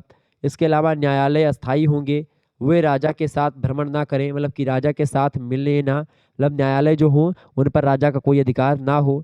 इसके अलावा विदेशी व्यापारियों को ब्रिटेन में भ्रमण करने की पूर्ण आज़ादी हो, ये बात भी बताई गई। तो ये सब अधिकारों का एक घोषणा पत्र था 15 जून 1215 को। ये एक प्रकार से रानीमेड नाम के स्थान पर एक अधिकार पत्र पर हस्ताक्षर करने के लिए राजा को विवश किया गया, सम्राट जॉन को। ठीक है, यहीं से जो है सबसे पहले अधिकारों की बात यहीं पर होती 1215 में। आगे देखिएगा 20 नंबर प्रश्न है, ब्रिटेन में मंत्रिमंडल की तानाशाही के बारे में कुछ बताएं। तो ब्रिटेन में मंत्रिमंडल की शक्तियों में इतनी अधिक वृद्धि हो गई है कि कुछ विद्वानों ने उसे तानाशाही की संज्ञा देना शुरू कर दिया। तानाशाही का मतलब होता है जितना मतलब जो मर्जी वो करे। तो ब्रिटेन की जो मंत्रिमंडल है उसको लेकर के कीथ महोदय कहते हैं कि संसद के प्रति मंत्रिमंडल की स्थिति अधिनायक की है। अधिनायक मतलब एक होता है हीरो टाइप की। ठीक है, तो मंत्रिमंडल की स्थिति क्या है, अधिनायक की है, मतलब जो कहेगा वो संसद करेगी। इसके अलावा रैमजे मेयर कहते हैं कि इस संस्था के पास ऐसे अधिकार है मंत्रिमंडल के पास ब्रिटेन के कि इसे सर्वशक्तिमान कहा जा सकता है ब्रिटेन में, चाहे वह अपने अधिकारों का प्रयोग करने में कितना ही असमर्थ क्यों ना हो। जब मंत्रिमंडल के पास बहुमत होता है तो उसकी स्थिति तानाशाह जैसी होती है। ये बात बताया किसने, ये बात बताया भैया किसने किसने बताया ये बात कहा रैमजे मेयर ने। इसके बाद में जेनिंग्स महोदय आते हैं, वो कहते हैं कि जिस शासन की पीठ पर प्रबल बहुमत होता है वह अल्पमत के लिए अधिनायकवाद स्थापित कर लेता है। तो ये भी बड़ा जबरदस्त है। तो ये सब ऑब्जेक्टिव में प्रश्न पूछेंगे, अगर आपकी परीक्षा ऑब्जेक्टिव होती है तो आप में प्रश्न आ जाएंगे, तो आप ध्यान रखेंगे इस बात को। आगे देखिएगा 21 नंबर क्वेश्चन आपकी स्क्रीन पर आ चुका है। एकात्मक शासन की विशेषताएं बताएं। एकात्मक शासन का मतलब क्या होता है भाई, एकात्मक शासन की अगर बात की जाए तो संविधान के द्वारा सभी शक्तियां एक केंद्रीय सरकार में निहित होती हैं एकात्मक शासन में। दूसरी बात, स्थानीय और प्रादेशिक सरकारें केंद्र पर निर्भर होती हैं और उन्हें केंद्रीय सरकार से संपूर्ण शक्तियां प्राप्त होती हैं, ये होता है एकात्मक शासन। दूसरा है एकात्मक शासन में सभी नागरिकों को एक ही नागरिकता प्राप्त होती है, तो ऐसे शासन को एकात्मक शासन हम कहते हैं। अगला प्रश्न है 22 नंबर प्रश्न आप देखेंगे, संसदीय शासन क्या होता है। संसदीय शासन वह व्यवस्था होती है जिसमें कार्यपालिका जो होती है विधायिका में से चुनी जाती है और उसी के प्रति उत्तरदायी होती है। कार्यपालिका जो होता है, जो मंत्रिमंडल होता है पूरा का पूरा, मंत्री लोग होते हैं, वो एक प्रकार से वो विधायिका के सदस्यों से ही चुने जाते हैं। संसद के जो सदस्य होते हैं, मतलब कि जो सांसद होते हैं वही कार्यपालिका के सदस्य भी होते हैं और कुछ जो सरकारी कर्मचारी हैं वो भी कार्यपालिका के अंतर्गत आते हैं। ठीक है, विधायिका में जो कानून बनाने वाले होते हैं वो आते हैं। ठीक है, तो जो कार्यपालिका है विधायिका में से चुनी जाती हैं और उसी के प्रति उत्तरदायी होती हैं और इसमें कार्यपालिका की शक्ति विभक्त होती है। एक वास्तविक और दूसरी नाम मात्र की कार्यपालिका होती है। वास्तविक कार्यपालिका की शक्ति प्रधानमंत्री के हाथों में नेतृत्व होती है, मतलब कि नेतृत्व में रहती है और मंत्रिपरिषद में निवास करती है। जबकि नाम मात्र का कार्यपालक राज्य का अध्यक्ष यानी राजा या राष्ट्रपति होता है और जिसके पास ज़्यादा शक्तियाँ नहीं होती हैं। क्लियर, तो संसदीय शासन यही होता है, इसमें क्या होता है, एक राष्ट्रपति होता है, एक प्रधानमंत्री होता है और कार्यपालिका होती है, एक विधायिका होती है। विधायिका कानून को बनाती है और कार्यपालिका जो होती है कानून को लागू करवाती है। विधायक मतलब कानून मतलब कि कार्यपालिका जो होती है वो मंत्री परिषद या मंत्रिमंडल जो होता है वो उसमें शामिल है, तो प्रधानमंत्री उसका मुखिया होता है। तो इस तरीके से संसदीय शासन व्यवस्था आगे बढ़ती भारत में और ब्रिटेन में, दोनों में वही संविधान मतलब वही व्यवस्था है। अब आगे आ जाइए, अगला प्रश्न आपकी स्क्रीन पर आ चुका है। 23 नंबर क्वेश्चन आपकी स्क्रीन पर आ चुका है। अमेरिका की अध्यक्षात्मक शासन व्यवस्था के बारे में कुछ बताएं। तो अमेरिका के संविधान में अगर बात करें तो अध्यक्षात्मक शासन व्यवस्था को अपनाया गया है, जैसे ब्रिटेन में संसदात्मक शासन व्यवस्था है, वैसे अमेरिका में अध्यक्षात्मक शासन व्यवस्था है। ठीक है, जिसमें राज्य और सरकार का अध्यक्ष एक ही व्यक्ति होता है। भारत में क्या है, राज्य का जो मुखिया होता है वो राष्ट्रपति होता है। ठीक है, राष्ट्रपति होता है। और सरकार का मुखिया कौन होता है? सरकार का मुखिया कौन होता है? प्रधानमंत्री होता है। लेकिन यहाँ पर क्या है, राज्य और सरकार का मुखिया एक ही होता है, एक ही अध्यक्ष होता है यहाँ पर अमेरिका में। और जिसमें कार्यपालिका की सभी शक्तियाँ जो होती हैं उसी एक व्यक्ति में निहित होती है, जो राज्य और सरकार दोनों का मुखिया होता है। वह अपने कार्यों में सहायता और परामर्श लेने के लिए एक सलाहकार मंडल का गठन करता है, जैसे मंत्रिपरिषद होती है प्रधानमंत्री की सलाह के लिए। ऐसे जो ब्रिटेन मतलब अमेरिका का जो राष्ट्रपति होता है वही राज्य और सरकार का मुखिया होता है। वो अपनी सहायता और परामर्श के लिए क्या बनाता है, एक सलाहकार मंडल का निर्माण करता है, जिसको मंत्रिमंडल वहाँ पर कहा जाता है। अध्यक्षात्मक शासन में कई प्रकार के गुण देखने को मिलते हैं। कौन कौन से? जैसे कि पहली बात, अमेरिका का जो एक प्रकार से अमेरिका के संविधान की जो अध्यक्षात्मक शासन व्यवस्था है, उसकी पहली विशेषता या पहला गुण ये है कि विधायिका यानी कानून जो बनाने वाले हैं वो, और कार्यपालिका यानी कानून को जो लागू करवाने वाले, ये मंत्रिमंडल के लोग जो हैं, उनका कार्यकाल निश्चित होता है कि भाई आप इतने समय के लिए हैं ही एक प्रकार से वैध हो, यानी उनका कार्यकाल निश्चित होता है, पहला गुण। दूसरा विशेषता ये है कि कार्यपालिका द्वारा स्वतंत्रतापूर्वक कार्यों का निष्पादन किया जा सकता है, उस पर किसी प्रकार का कोई रोक टोक या दबाव नहीं होता है। इसके अलावा शक्ति पृथक्करण का सिद्धांत का पालन होता है यहाँ पर। ठीक है, इसके अलावा योग्य व्यक्ति ही मंत्रिमंडल के सदस्य यहाँ पर बनते हैं अमेरिका में।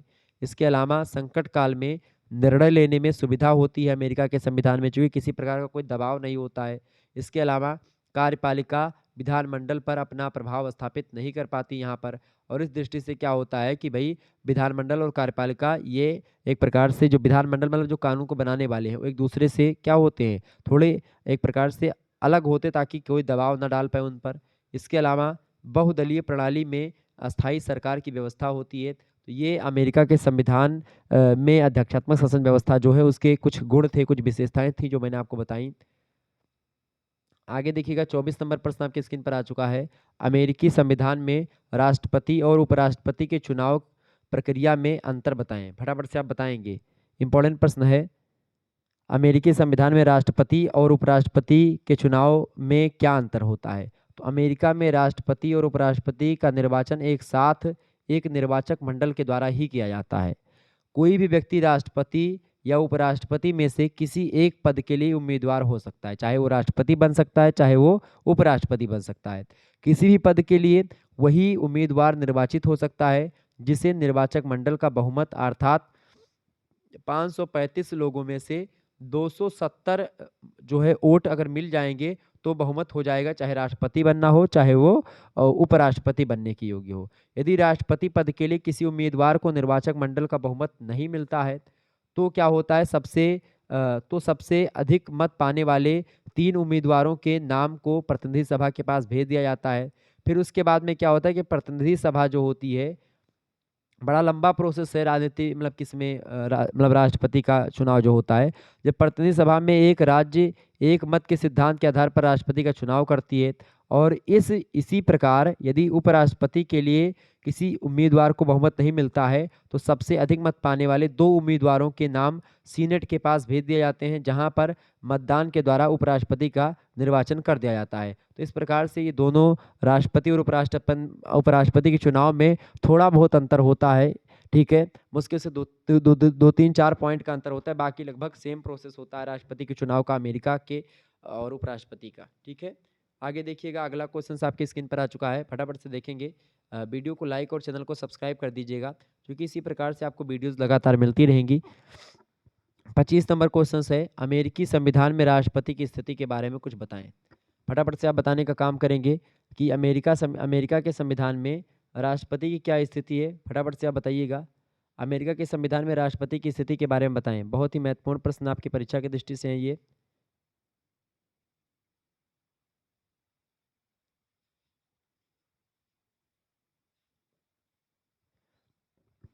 तो अमेरिकी संविधान के अनुच्छेद 2 में कहा गया है कि संघ की सभी कार्यपालिका शक्तियां अमेरिका के एक राष्ट्रपति में निहित होंगी। इससे स्पष्ट है कि वह कार्यपालिका का प्रधान होता है, राष्ट्रपति, और उसमें सलाहकार मतलब सरकार की सभी शक्तियाँ राष्ट्रपति के पास ही होती है अमेरिका में, चूंकि अमेरिका का राष्ट्रपति जो होता है राज्य का मुखिया भी होता है और सरकार का मुखिया भी होता है, और वह अपनी शक्तियों का प्रयोग स्वयं करता है राष्ट्रपति। राष्ट्रपति में विधायी शक्तियाँ यानी कानून बनाने की शक्तियाँ, कार्यपालिका कानून को लागू करवाने वाली शक्तियाँ, और वित्तीय शक्तियाँ रुपया पैसा वाली फाइनेंशियल, न्यायिक शक्तियाँ यानी कि निर्णय लेने वाली शक्तियाँ, ये सब समाहित होती है राष्ट्रपति के अंतर्गत। वह स्वविवेक से कोई भी प्रशासनिक और न्यायिक नियुक्तियां कर सकता है राष्ट्रपति। बहुत ही पावरफुल होता है अमेरिका का राष्ट्रपति, ठीक है। लेकिन सीनेट के द्वारा उसका अनुमोदन होना आवश्यक होता है। जो निर्णय लेता है राष्ट्रपति उसका अनुमोदन कहाँ पर करवाना पड़ता है? सीनेट में करवाना पड़ता है। राष्ट्रपति अपना सीनेट जैसे अपने यहाँ पर होता है लोकसभा राज्यसभा, इससे वहाँ का एक मतलब सीनेट जो होता है वो होता है, ठीक है। राष्ट्रपति अपना पद धारण करने के लिए मतलब करने के बाद अपनी इच्छा के अनुसार मंत्रिमंडल का निर्माण करता है। विदेशों से संधियां और युद्ध की घोषणा राष्ट्रपति ही करता है। इस प्रकार अमेरिकी राष्ट्रपति अमेरिका का प्रथम नागरिक है जिसमें सभी शक्तियां समाहित होती हैं। मतलब दुनिया में सबसे ज़्यादा जो पावरफुल व्यक्ति है वो अमेरिका का राष्ट्रपति ही माना जाता है, ये बात ध्यान रखेंगे। 26 नंबर क्वेश्चन आप देखेंगे, इंपॉर्टेंट प्रश्न है। 26 नंबर प्रश्न है फिलीबस्टर। फिलीबस्टर क्या है भाई, फटाफट से आप बताने का प्रयास करेंगे। फिलीबस्टर जो है सीनेट के सदस्यों की स्वतंत्रता के साथ जुड़ा हुआ है। अपनी इच्छा के अनुसार सदस्य सदन में बोल सकते हैं। सदस्यों की इसी स्वतंत्रता से सदन कोई निर्णय आसानी से नहीं ले सकता है। इस पर आक्रोश व्यक्त करते हुए राष्ट्रपति विल्सन ने कहा था, वुडरो विल्सन, उन्होंने कहा था कि हठी व्यक्तियों का एक एक छोटा सा गुट अमेरिका की महान सरकार को असहाय बना सकता है। मतलब क्या होता है कि फिलीबस्टर एक सीनेट के सदस्यों की स्वतंत्रता को लेकर के एक नियम होता है, जिसमें क्या होता है कि भाई जो सदस्य होते हैं सीनेट के वो अपनी मर्जी से बोल सकते हैं, ठीक है, किसी मुद्दे पर। सदस्यों की स्वतंत्रता के कारण से सीनेट 1937 में कार्य नहीं कर पाई थी। अब एक विषय पर एक दिन में 2 बार से अधिक कोई सदस्य बोल नहीं सकता है। ये अब सीमित दायरा फिक्स कर दिया गया। पहले था किसी मुद्दे पर जिसको बोलना था वो फर्जी बोलता रहता था, जो मन हो आता था बोलता था। तो इसलिए इसको 2 बार केवल कर दिया गया कि कोई भी व्यक्ति या कोई भी विषय पर एक दिन में 2 बार ही कोई सदस्य बोल सकता है। 2 सदस्य मतलब कि 2 बार से ज़्यादा नहीं बोल सकता है। लेकिन संवैधानिक संशोधनों पर यह नियम लागू नहीं होता है, ये बात भी वहाँ पर बताई गई। फिलीबस्टर। अच्छा, अमेरिका के संविधान में ज़्यादा मतलब ज़्यादा अनुच्छेद नहीं, सबसे छोटा संविधान अमेरिका का संविधान है, ये बात ध्यान रखेंगे। 27 नंबर क्वेश्चन आपकी स्क्रीन पर आ चुका, फटाफट से आप देखेंगे। प्रश्न है पॉकेट बीटो यानी जेबी निषेधाधिकार क्या है, फटाफट से आप बताने का प्रयास करेंगे। इंपॉर्टेंट प्रश्न है परीक्षा की दृष्टि से, बताइएगा भाई। पॉकेट बीटो या जेबी निषेधाधिकार क्या है? तो कांग्रेस के द्वारा पारित किसी भी विधेयक पर राष्ट्रपति बीटो का प्रयोग कर सकता है। कांग्रेस के दोनों सदनों पर या दोनों सदनों के द्वारा पारित होने के बाद जब कोई विधेयक राष्ट्रपति के पास भेजा जाता है तो उस पर निर्णय लेने के लिए राष्ट्रपति को 10 दिन का समय मिलता है। कांग्रेस के अधिवेशन के अंतिम 10 दिन से कम समय रहने पर राष्ट्रपति के पास हस्ताक्षर करने के लिए विधेयक भेजा जाता है और राष्ट्रपति उस विधेयक पर कोई निर्णय नहीं लेता है। इसी बीच कांग्रेस का अधिवेशन समाप्त हो जाता है। तो ऐसे विधेयक स्वतः समाप्त हो जाते हैं और ऐसे विधेयकों को अगले अधिवेशन में ही प्रस्तुत किया जा सकता है। राष्ट्रपति की ये शक्ति जो होती है इसी को पॉकेट बीटो कहते हैं। जेबी निषेधाधिकार ये भारतीय राष्ट्रपति के पास भी होता है, ठीक है। भारतीय राष्ट्रपति के पास भी ये होता है और अमेरिका के राष्ट्रपति के पास तो होता ही है, ठीक है। तो कांग्रेस और सीनेट वहाँ पर मतलब कि जो है वहाँ पर होती हैं। तो कांग्रेस के दोनों सदनों में क्या होता है, मतलब कांग्रेस जैसे अपने यहाँ पर संसद बोलते हैं उसी को वहाँ पर कांग्रेस कहते हैं, ठीक है। तो कांग्रेस के दोनों सदन जो होते हैं उनके मतलब उन वहाँ पर कोई सदन मतलब कि कोई नियम कायदा पारित हो गया, यानी जैसे मान लेते हैं भारत में लोकसभा और राज्यसभा से दो मतलब कानून पारित हो गया, लेकिन राष्ट्रपति के पास जाता है वो सिग्नेचर करने के लिए। अब राष्ट्रपति को उस पर निर्णय लेने के लिए 10 दिन का समय दिया जाता है। लेकिन क्या होता है कि संसद का अधिवेशन जो है 10 दिनों से कम समय में खत्म होने वाला होता है। तो राष्ट्रपति क्या करता है, उसी चीज को उठा करके या राष्ट्रपति भूल करके या जानबूझ करके उस पर सिग्नेचर नहीं करता है, ठीक है। क्योंकि राष्ट्रपति के पास 10 दिन का समय होता है उस पर सिग्नेचर करने के लिए और 10 दिन से पहले से ही संसद का जो सदन है वो भंग होने का होता है नियम, या मतलब भंग होने वाला होता है। तो राष्ट्रपति उस मौके का फायदा उठाता है। अगर राष्ट्रपति को लगता है कि भाई ये कानून जो है हमको रोक देना चाहिए तो वो रोक देता है। वो उठा करके अपने जेब में वो जो नियम कायदे का जो पर्चा होता है उसको रख लेता है और उस पर साइन नहीं करता है। तो फिर जब अगला अधिवेशन बुलाया जाएगा संसद का दोनों का, उसके बाद में फिर उस पर ही निर्णय उस मुद्दे पर किया जाएगा, ठीक है। तो ये एक अधिकार होता है राष्ट्रपति के पास, ये अधिकार भारत के राष्ट्रपति के पास भी है, ठीक है। आगे देखिए 28 नंबर प्रश्न है, अमेरिकी राष्ट्रपति की तुलना ब्रिटेन के सम्राट से कीजिए। तो अमेरिका के राष्ट्रपति और ब्रिटेन के सम्राट दोनों ही अपने देश के राजाध्यक्ष होते हैं, लेकिन उन दोनों में कई अंतर देखने को मिलता है। ठीक है, अमेरिका के राष्ट्रपति की अगर बात की तो अमेरिका के राष्ट्रपति में सभी शक्तियां समाहित होती हैं और वह राज्य और शासन दोनों का प्रमुख होता है, जबकि ब्रिटेन के सम्राट में नाम मात्र की शक्तियां होती हैं और उनके पास उनके नाम पर संसद और मंत्रिमंडल कार्य करते हैं। तो एक प्रकार से ये ध्यान रखेंगे, जैसे भारतीय राष्ट्रपति और अमेरिका के राष्ट्रपति में अंतर पूछे तो भी यही अंतर आप लिखेंगे, जहाँ पर ब्रिटिश क्राउन है या ब्रिटिश ब्रिटेन का जो कि ब्रिटेन के जो सम्राट हैं वो इसी स्थिति सेम होती है भारत के राष्ट्रपति की। ठीक है, तो दूसरा अंतर यह है कि अमेरिकी राष्ट्रपति का चुनाव एक निर्वाचक मंडल के द्वारा होता है, लेकिन फिर भी उसे जनता के द्वारा निर्वाचित माना जाता है, जबकि ब्रिटेन का सम्राट वंशानुगत होता है। यहाँ पर भारत का जो कि राष्ट्रपति होता है उसका भी चुनाव होता है। क्लियर, आगे देखेंगे ये अंतर हो जाएगा इसमें। तीसरा प्रश्न ये है कि अमेरिकी राष्ट्रपति का कार्यकाल 4 वर्ष का होता है, जबकि ब्रिटेन का सम्राट का जीवन प्रत्न राज्य का प्रमुख बना रहता है। ब्रिटेन का सम्राट जो होता है उसके बाद में उसका लड़का बनेगा, फिर उसके बाद में उसका लड़का जब उमर जाएगा तो ऐसे से बनते चले जाएंगे। चौथा अंतर ये कि अमेरिकी राष्ट्रपति राज्य के गवर्नर, न्यायाधीश, राजदूतों और वाणिज्य दूतों की नियुक्ति अपनी इच्छा के अनुसार करता है, जबकि ब्रिटेन का सम्राट यह कार्य नहीं कर सकता है और सभी नियुक्तियां मंत्रिमंडल के द्वारा की जाती हैं। इसके अलावा अमेरिकी सरकार द्वारा पारित किसी भी विधेयक को राष्ट्रपति पुनर्विचार के लिए वापस लौटा सकता है और या वह विधेयक पर हस्ताक्षर करने से मना भी कर सकता है। अमेरिका का राष्ट्रपति इतना पावरफुल होता है, लेकिन ब्रिटेन का जो सम्राट होता है उसको यह अधिकार नहीं प्राप्त होता है। छठा अंतर ये कि अमेरिकी राष्ट्रपति जिन पदाधिकारियों की नियुक्ति करता है उसे उसके पद से हटा भी सकता है, लेकिन ब्रिटेन के सम्राट को किसी भी पदाधिकारी को हटाने का अधिकार नहीं है। वह मंत्रिपरिषद के परामर्श से ही अपने सभी कार्य को करता है, बिना परामर्श से वो कुछ काम नहीं कर सकता। इस प्रकार अमेरिका का राष्ट्रपति सर्वशक्तिमान है, जबकि ब्रिटेन का सम्राट एक शक्तिहीन शासक के रूप में काम करता है। क्लियर, ये होगा दोनों में अंतर। आगे देखिएगा, अगला क्वेश्चन आपकी स्क्रीन पर आ चुका है। 29 नंबर क्वेश्चन है, अमेरिकी दल प्रणाली की विशेषताएं बताएं। तो संविधान निर्माताओं ने जिस शिला को अस्वीकृत कर दिया था वह आज अमेरिकी शासन पद्धति का मूल आधार है। अमेरिका में राजनीतिक दलों का संविधानोत्तर विकास हुआ है, संविधान के बाद में विकास हुआ है। राजनीतिक दल जो अमेरिका में बने हैं वो संविधान बनने के बाद में वो आए हैं। ठीक है, और वहाँ दलों में तमाम प्रकार की विशेषताएं देखने को मिलती हैं। तो अमेरिकी जो दल प्रणाली है या जो पॉलिटिकल पार्टीज़ हैं उनकी क्या विशेषताएं हैं। सबसे पहली बात, यहाँ पर दलों का विकास हुआ है संविधान के बाद। दूसरी बात, द्विदलीय पद्धति यहाँ पर काम करती है।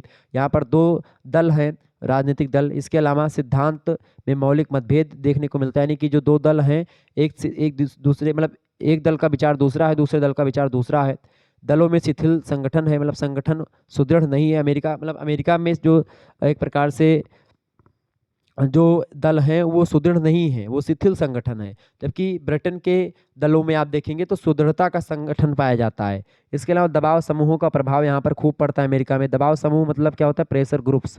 प्रेशर ग्रुप्स जो होते हैं कुछ ऐसे संगठन, जैसे विद्यार्थी परिषद का कोई संगठन हो गया, कोई किसी वर्ग का संगठन कोई हो गया, या कोई एक प्रकार से मान लेते किसान संगठन हो गया, मजदूर संगठन हो गया, तो इन सभी का जो एक प्रकार से ये दल समूह होते हैं, प्रेशर ग्रुप्स होते हैं। तो ये क्या करते हैं, सरकार पर दबाव डालते हैं और सरकार से काम करवाते हैं। ठीक है, तो ये भी इसका प्रभाव पड़ता है। इसके अलावा छठा है, लूट खसोट प्रणाली भी यहाँ पर आपको देखने को मिलती है। तो इस तरीके से यहाँ पर जो है बहुत सारी चीज़ें आपको यहाँ पर देखने को मिलेंगी कि यहाँ पर भाई ब्रिटेन के अमेरिका के संविधान की जो पॉलिटिकल पार्टीज होती है वहाँ पर। ठीक है, आगे देखिएगा।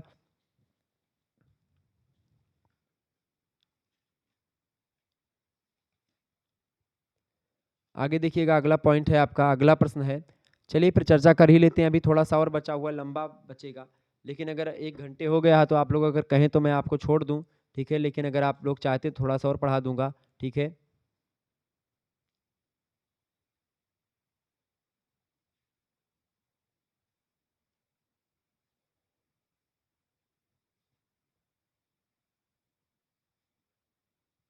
चलें समाप्त ही कर देते हैं आज। तो फिर एक वीडियो बचाएंगे तो फिर उसमें दिक्कत हो जाएगी, बाद में आप लोग उसको ढूंढ नहीं पाओगे, एक ही वीडियो में सबको समझते हैं। अमेरिकी राष्ट्रपति का पद रिक्त होने पर उसे भरने की व्यवस्था क्या होती है। तो अमेरिका राष्ट्रपति का पद समय से पूर्व 3 कारणों से खाली होता है। अगर मृत्यु हो जाती राष्ट्रपति की तो, या त्यागपत्र राष्ट्रपति दे दे तो, या फिर उस पर महाभियोग की प्रक्रिया के द्वारा राष्ट्रपति को हटा दिया जाए तब। 3 स्थितियों में उसका पद खाली हो सकता है।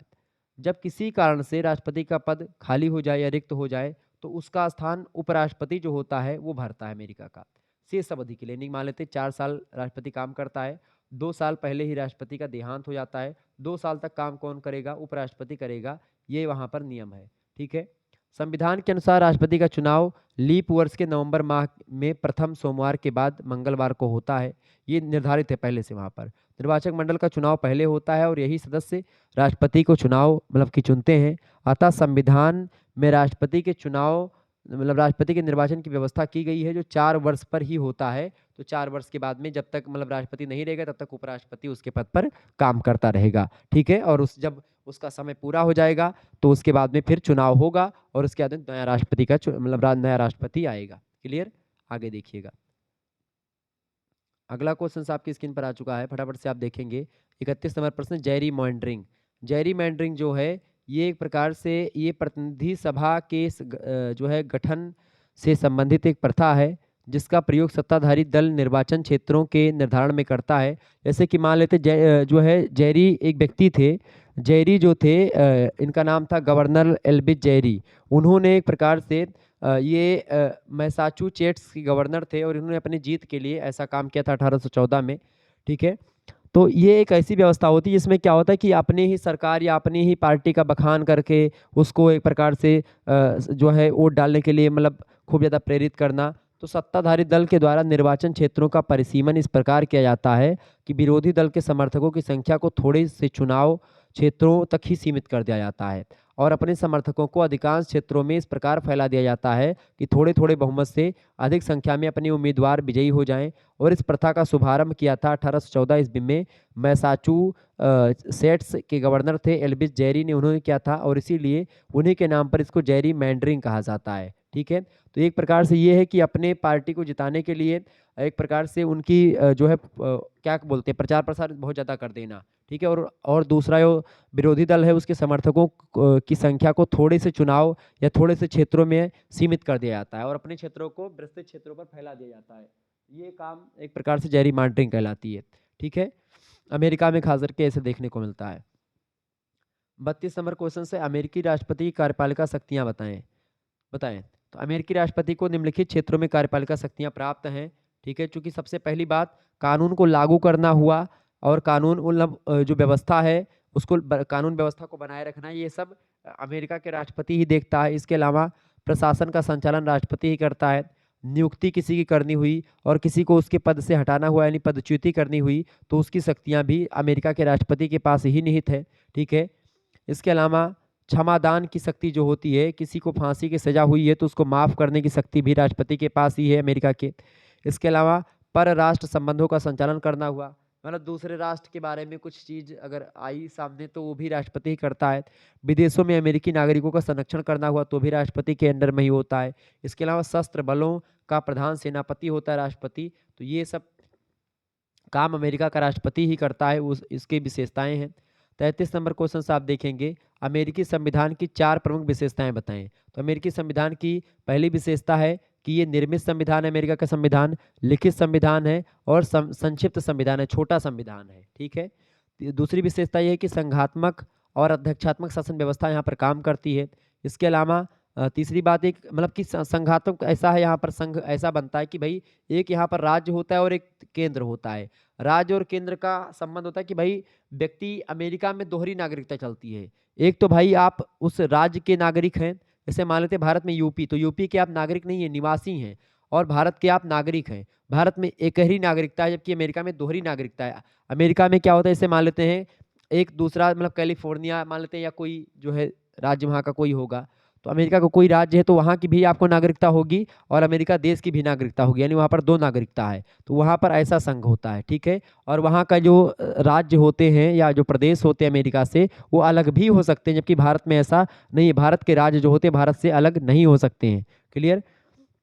अध्यक्षात्मक शासन व्यवस्था यहाँ पर। इसके अलावा कठोर संविधान है अमेरिका का, इसके अलावा न्याय की सर्वोच्चता यहाँ पर ज़्यादा है। कठोर संविधान अमेरिका का है। अमेरिका के संविधान में बदलाव बहुत जटिल होता है। किसी भी संविधान में बदलाव करने के लिए बहुत दिक्कतों का सामना करना पड़ता है। बहुत ही जटिल तरीके से मतलब कि संविधान में संशोधन होता है, ऐसे नहीं हो जाता, ठीक है, जैसे भारत में या ब्रिटेन में होता है।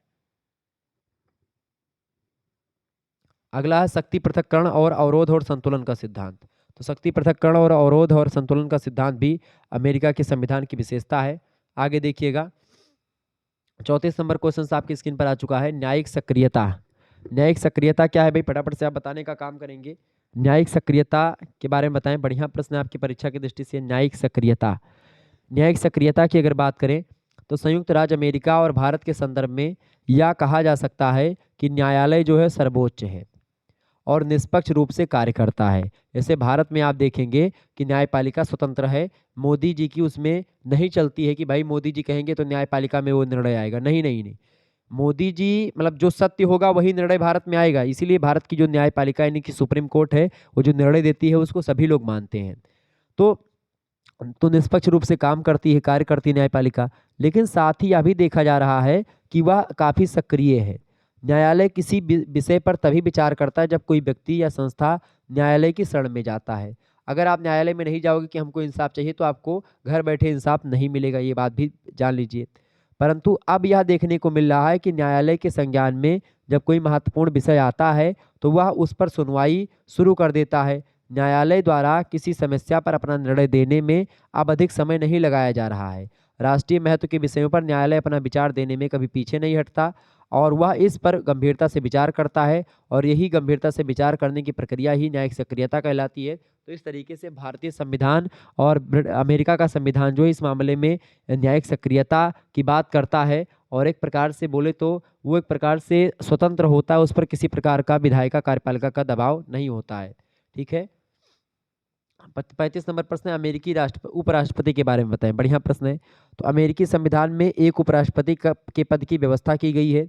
उसकी योग्यता, निर्वाचन, कार्यकाल राष्ट्रपति के समान ही होता है। जितने समय के लिए जितनी योग्यता राष्ट्रपति बनने के लिए होती है, उतनी योग्यता उपराष्ट्रपति बनने के लिए होती है। निर्वाचन जैसे राष्ट्रपति का होता है वैसे ही उपराष्ट्रपति का भी होता है। राष्ट्रपति का कार्यकाल जितना होता है 4 साल का, उतने ही कार्यकाल उपराष्ट्रपति का भी होता है। यानी वह एक प्रकार से राष्ट्रपति का सहयोगी होता है, ठीक है। और अमेरिका के उपराष्ट्रपति को 2 प्रकार की शक्तियां प्राप्त होती हैं। एक तो सीनेट की अध्यक्षता करता है उपराष्ट्रपति, ठीक है, और राष्ट्रपति का पद रिक्त होने पर राष्ट्रपति के कार्यों का निर्वहन करता है उपराष्ट्रपति। तो ये 2 कार्य होते हैं राष्ट्रपति के, ये बात ध्यान रखेंगे। 36 नंबर क्वेश्चन आप देखेंगे, अमेरिका संविधान में अवरोधन और संतुलन की जो विशेषता है मैंने आपको बताई थी। आप लोगों ने शक्ति पृथक्करण और अवरोधन और संतुलन का सिद्धांत, ये अमेरिका के संविधान की एक विशेषता है, बड़ी जबरदस्त विशेषता। तो इसको मैंने आपको बताया नहीं था, तो इसीलिए नहीं बताता है क्योंकि मैंने इसको प्रश्न में रखा था। अब आइए देखते हैं कि है क्या ये अवरोधन और संतुलन। अमेरिका में जहां एक तरफ शक्ति विभाजन के सिद्धांत को अपनाया गया है, वहीं दूसरी तरफ अवरोध और संतुलन के सिद्धांत को भी अपनाया गया है। शासन के शासन के 3 अंग होते हैं हर एक उसमें देश में। एक तो विधायिका जो कि कानून को बनाती है, एक कार्यपालिका जो कानून को लागू करवाती है यानी मंत्रिमंडल और सरकारी कर्मचारी लोग, एक न्यायपालिका होती है जो कि न्याय को दिलवाती है यानी कि जैसे सुप्रीम कोर्ट वगैरह और हाई कोर्ट वगैरह जो न्यायालय वगैरह होते हैं वो सब, ठीक है। तो जहाँ अपना अपना कार्य करते हैं ये सब, वहीं दूसरी तरफ प्रत्येक अंग एक दूसरे पर आधारित होते हैं। कानून बनाने का अधिकार विधायिका अर्थात कांग्रेस को है, लेकिन जब तक कार्यपालिका के अध्यक्ष यानी राष्ट्रपति जो होता है उस पर सिग्नेचर या हस्ताक्षर नहीं करता है, तब तक वह कानून का रूप धारण नहीं करता है, पहली बात। परंतु राष्ट्रपति मनमानी ना करने पाए, इसके लिए व्यवस्था की गई है कि राष्ट्रपति के द्वारा अस्वीकृत किसी विधेयक को कांग्रेस में दोबारा पारित कांग्रेस दोबारा पारित कर सकती है। अगर मान लेते हैं कांग्रेस मतलब कि वहाँ की जो संसद है अमेरिका की, अगर मान लेते हैं उसने कोई कानून बनाया, राष्ट्रपति के पास उसने भेजा, राष्ट्रपति उस पर सिग्नेचर नहीं करता है, तो क्या होगा, वो एक प्रकार से कानून जो होगा वो पारित हो जाएगा, ठीक है। तो राष्ट्रपति के हस्ताक्षर के बिना ही वह कानून का रूप धारण कर लेगा, ठीक है। ये बात एक प्रकार से खास करके भारतीय संविधान के लिए भी वही चीज़ होती सूटेबल है। कांग्रेस के द्वारा पारित और कार्यपालिका द्वारा लागू किए गए सभी कानूनों की संवैधानिकता की जांच करने का अधिकार न्यायपालिका को दिया गया है। इस प्रकार शासन के तीनों अंग एक दूसरे पर आधारित हैं और इसी एक दूसरे पर आधारित होने को ही अवरोध और संतुलन का सिद्धांत कहते हैं कि भाई तीनों एक दूसरे के मार्ग में रुकावट जरूर उत्पन्न करते हैं लेकिन फिर भी संतुलित होकर के काम करते हैं। ठीक है, इसी को बोलते हैं अमेरिकी संविधान में अवरोध और असंतुलन की व्यवस्था। 37 नंबर क्वेश्चन आप देखेंगे, प्रश्न है अमेरिका में न्यायाधीशों की नियुक्ति के बारे में बताएं। तो अमेरिका में न्यायाधीशों की नियुक्ति जो होता है राष्ट्रपति के द्वारा की जाती है, लेकिन सीनेट के द्वारा उसकी पुष्टि होने के बाद ही राष्ट्रपति के द्वारा सभी नियुक्तियां वैध मानी जाएंगी। ठीक है, तो राष्ट्रपति ने मान लेते हैं नियुक्तियां कर दी, लेकिन उसकी जांच की जाएगी किसके द्वारा? सीनेट के द्वारा उसकी जांच की जाएगी, उसके बाद में फिर नियुक्ति की जाएगी। ये बात है। 38 नंबर क्वेश्चन से अमेरिकी संविधान में न्यायिक पुनरावलोकन के बारे में बताएं। तो विधानमंडल द्वारा पारित और कार्यपालिका द्वारा लागू किए गए उन सभी कानूनों को न्यायपालिका जब संविधान के विरुद्ध मानते हुए रद्द घोषित कर देती है तो उसे न्यायिक पुनरावलोकन की शक्ति कहा जाता है। भारत और अमेरिका के न्यायालय को यह अधिकार प्राप्त है और अमेरिकी संविधान जनता और राष्ट्र के विरुद्ध जो कानून या संधियां होती हैं उसे अमेरिकी न्यायालय रद्द घोषित कर देता है। तो इस तरीके से ये होती है न्यायिक पुनरावलोकन की शक्ति कि भाई अमेरिकी संविधान जनता और राष्ट्र के विरुद्ध अगर कोई कानून होता है, कोई संधियां होती हैं तो उसको अमेरिकी न्यायालय क्या कर देता है? उसको रद्द कर देता है, उसको नहीं आने देता। अगर जनता के खिलाफ कोई कानून है, राष्ट्र के विरुद्ध कोई कानून बनाया है सीनेट ने या कांग्रेस ने, तो उसको मना कर देती है, उसको खत्म कर देती है, उस पर दोबारा से विचार करती है। अगर ठीक है तो उसको पारित करती है, अगर ठीक नहीं है तो उसको रद्द कर देती है। ठीक है, आगे देखिएगा 39 नंबर प्रश्न है, संघात्मक शासन व्यवस्था के लक्षण बताइए। संघात्मक शासन व्यवस्था के क्या लक्षण है भाई? पहला लक्षण ये है कि लिखित संविधान होता है और निर्मित संविधान होता है संघात्मक शासन व्यवस्था में। दूसरी बात, संविधान की सर्वोच्चता होती है संघात्मक शासन में। तीसरी बात यह है कि संविधान के द्वारा केंद्र और राज्य के बीच में स्पष्ट रूप से शक्ति का विभाजन या बंटवारा होता है इसमें संघात्मक शासन में। इसके अलावा केंद्र और राज्य की अलग अलग सरकारें होती हैं संघात्मक शासन व्यवस्था में, जैसे भारत और एक प्रकार से उत्तर प्रदेश की सरकार आप देख लीजिए, मध्य प्रदेश की अलग सरकार है। इसके अलावा न्यायपालिका की निष्पक्षता, ठीक है, न्यायपालिका भी एक प्रकार से न्यायपालिका पर किसी का दबाव नहीं होता है, वो भी निष्पक्ष होकर के हर एक मुद्दे का निर्णय एक प्रकार से वास्तविक धरातल पर होकर के लेती है। आगे देखिए 40 नंबर क्वेश्चन आपकी स्क्रीन पर आ चुका है, सीनेट के प्रति शिष्टाचार के बारे में कुछ बताएं। सीनेट के प्रति शिष्टाचार क्या है भाई? फटाफट से आप बताएंगे। इंपॉर्टेंट प्रश्न है आपकी परीक्षा की दृष्टि से और ये प्रश्न आपकी परीक्षा में आ सकता है। सीनेट के प्रति शिष्टाचार क्या है? तो सीनेट अपनी कार्रवाई को संचालित करने के लिए स्वयं कार्यविधि तैयार करती है कि कैसे हमको काम करना है, इसका नियम कायदा सीनेट खुद ही बनाती है। सीनेट की कार्रवाई की एक विशेषता क्या है? फिलीबस्टर की विशेषता है। फिलीबस्टर क्या है? फिलीबस्टर एक ऐसी व्यवस्था होती है जिसके तहत सदस्यों को क्या होता है? सदस्यों को सदन में बोलने की पूरी सुविधा होती है। ये बात ध्यान रखेंगे। ओके, तो फिलीबस्टर क्या है? एक ऐसी व्यवस्था जिसके तहत सदस्यों को सदन में बोलने की पूरी सुविधा होती है। इसके लिए सदस्य कोई भी नियम बना सकते हैं। सदन में अब यह प्रतिबंध लगा दिया गया है कि कोई सदस्य जो होगा एक दिन में एक विषय पर 2 बार से अधिक नहीं बोल पाएगा, लेकिन संवैधानिक संशोधन जब होगा तो बोल सकता है, तो उस पर किसी प्रकार कोई बाउंडेशन नहीं रहेगा। ये होता है एक प्रकार से क्या भाई इसको बोलते हैं आप, क्या इसको बोलते हैं भाई, क्या बताएं? सीनेट के प्रति शिष्टाचार। तो ये होता है एक प्रकार से कुछ शिष्टाचार जिसमें आपका फिलीबस्टर जो होता है वो इंपॉर्टेंट भूमिका निभाता है। फिलीबस्टर एक प्रक्रिया होती है जो मैंने आपको बताई कि भाई कोई भी मुद्दे पर कोई व्यक्ति जो है बोल सकता है, बोलने की स्वतंत्रता जो है उसमें सीनेट में आपको दी गई थी। लेकिन फिर उसमें क्या किया गया, फिर 2 बार से अधिक आप नहीं बोल सकते, ये नियम लगाया गया। और लेकिन संवैधानिक संशोधन कोई अगर होगा, संविधान में कोई बदलाव हो रहा है तो ऐसी स्थिति में आप वहाँ पर बोल सकते हैं। ये बात वहाँ पर नियम है। 41 नंबर क्वेश्चन से शक्ति पृथक्करण के बारे में बताएं। शासन के 3 अंग होते हैं, विधायिका, कार्यपालिका और न्यायपालिका। विधायिका जो होती है, विधायिका का कार्य होता है कानूनों का निर्माण करना, कार्यपालिका का कार्य होता है कानून को लागू करवाना और न्यायपालिका का काम होता है कानूनों मतलब कार्य होता है कि कानूनों का उल्लंघन करने वाले को दंड देना। शासन के 3 अंग जो होते हैं अपना अपना कार्य और कोई मतलब अपना अपना कार्य करते हैं और कोई भी अंग एक दूसरे के कार्य में हस्तक्षेप ना करें, यदि यही शक्ति पृथक्करण का सिद्धांत कहता है। फ्रांसीसी दार्शनिक मॉन्टेस्क्यू ने शक्ति पृथक्करण के सिद्धांत की व्याख्या इंग्लैंड के संदर्भ में की थी, लेकिन यह संयुक्त राज्य अमेरिका में भी देखने को मिलता है, जहां प्रशासन के तीनों अंग अपना अपना काम स्वतंत्र होकर के करते हैं। यही यही सभी कार्य कोई यदि सभी कार्य कोई एक ही अंग करने लगेगा तो फिर निरंकुशता फैल जाएगी। इसीलिए विधायिका, कार्यपालिका और न्यायपालिका, ये इनका अपना अपना काम होता है और ये अपना अपना काम अलग अलग तरीके से अपने अपने तरीके से करती हैं।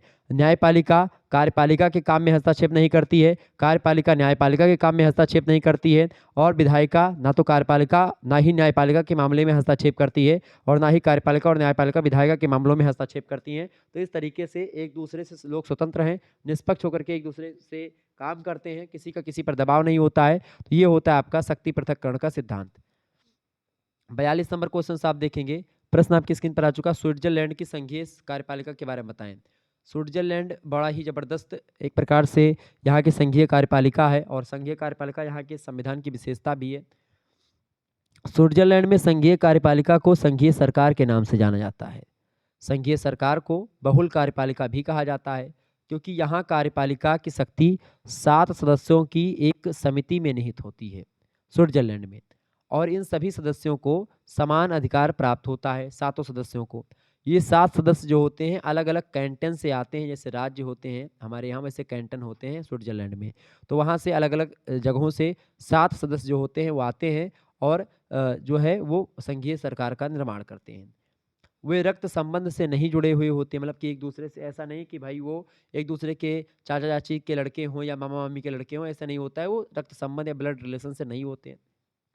CF स्ट्रांग महोदय स्विट्जरलैंड की संघीय व्यवस्था पर टिप्पणी करते हुए कहते हैं कि यह विश्व की सभी संवैधानिक पद्धतियों में अनोखी पद्धति एक है, संघीय कार्यपालिका स्विट्जरलैंड की। स्विट्जरलैंड की शासन व्यवस्था में संसदात्मक और अध्यक्षात्मक शासन व्यवस्था, दोनों प्रकार की शासन व्यवस्थाओं का मिश्रण दिखाई पड़ता है।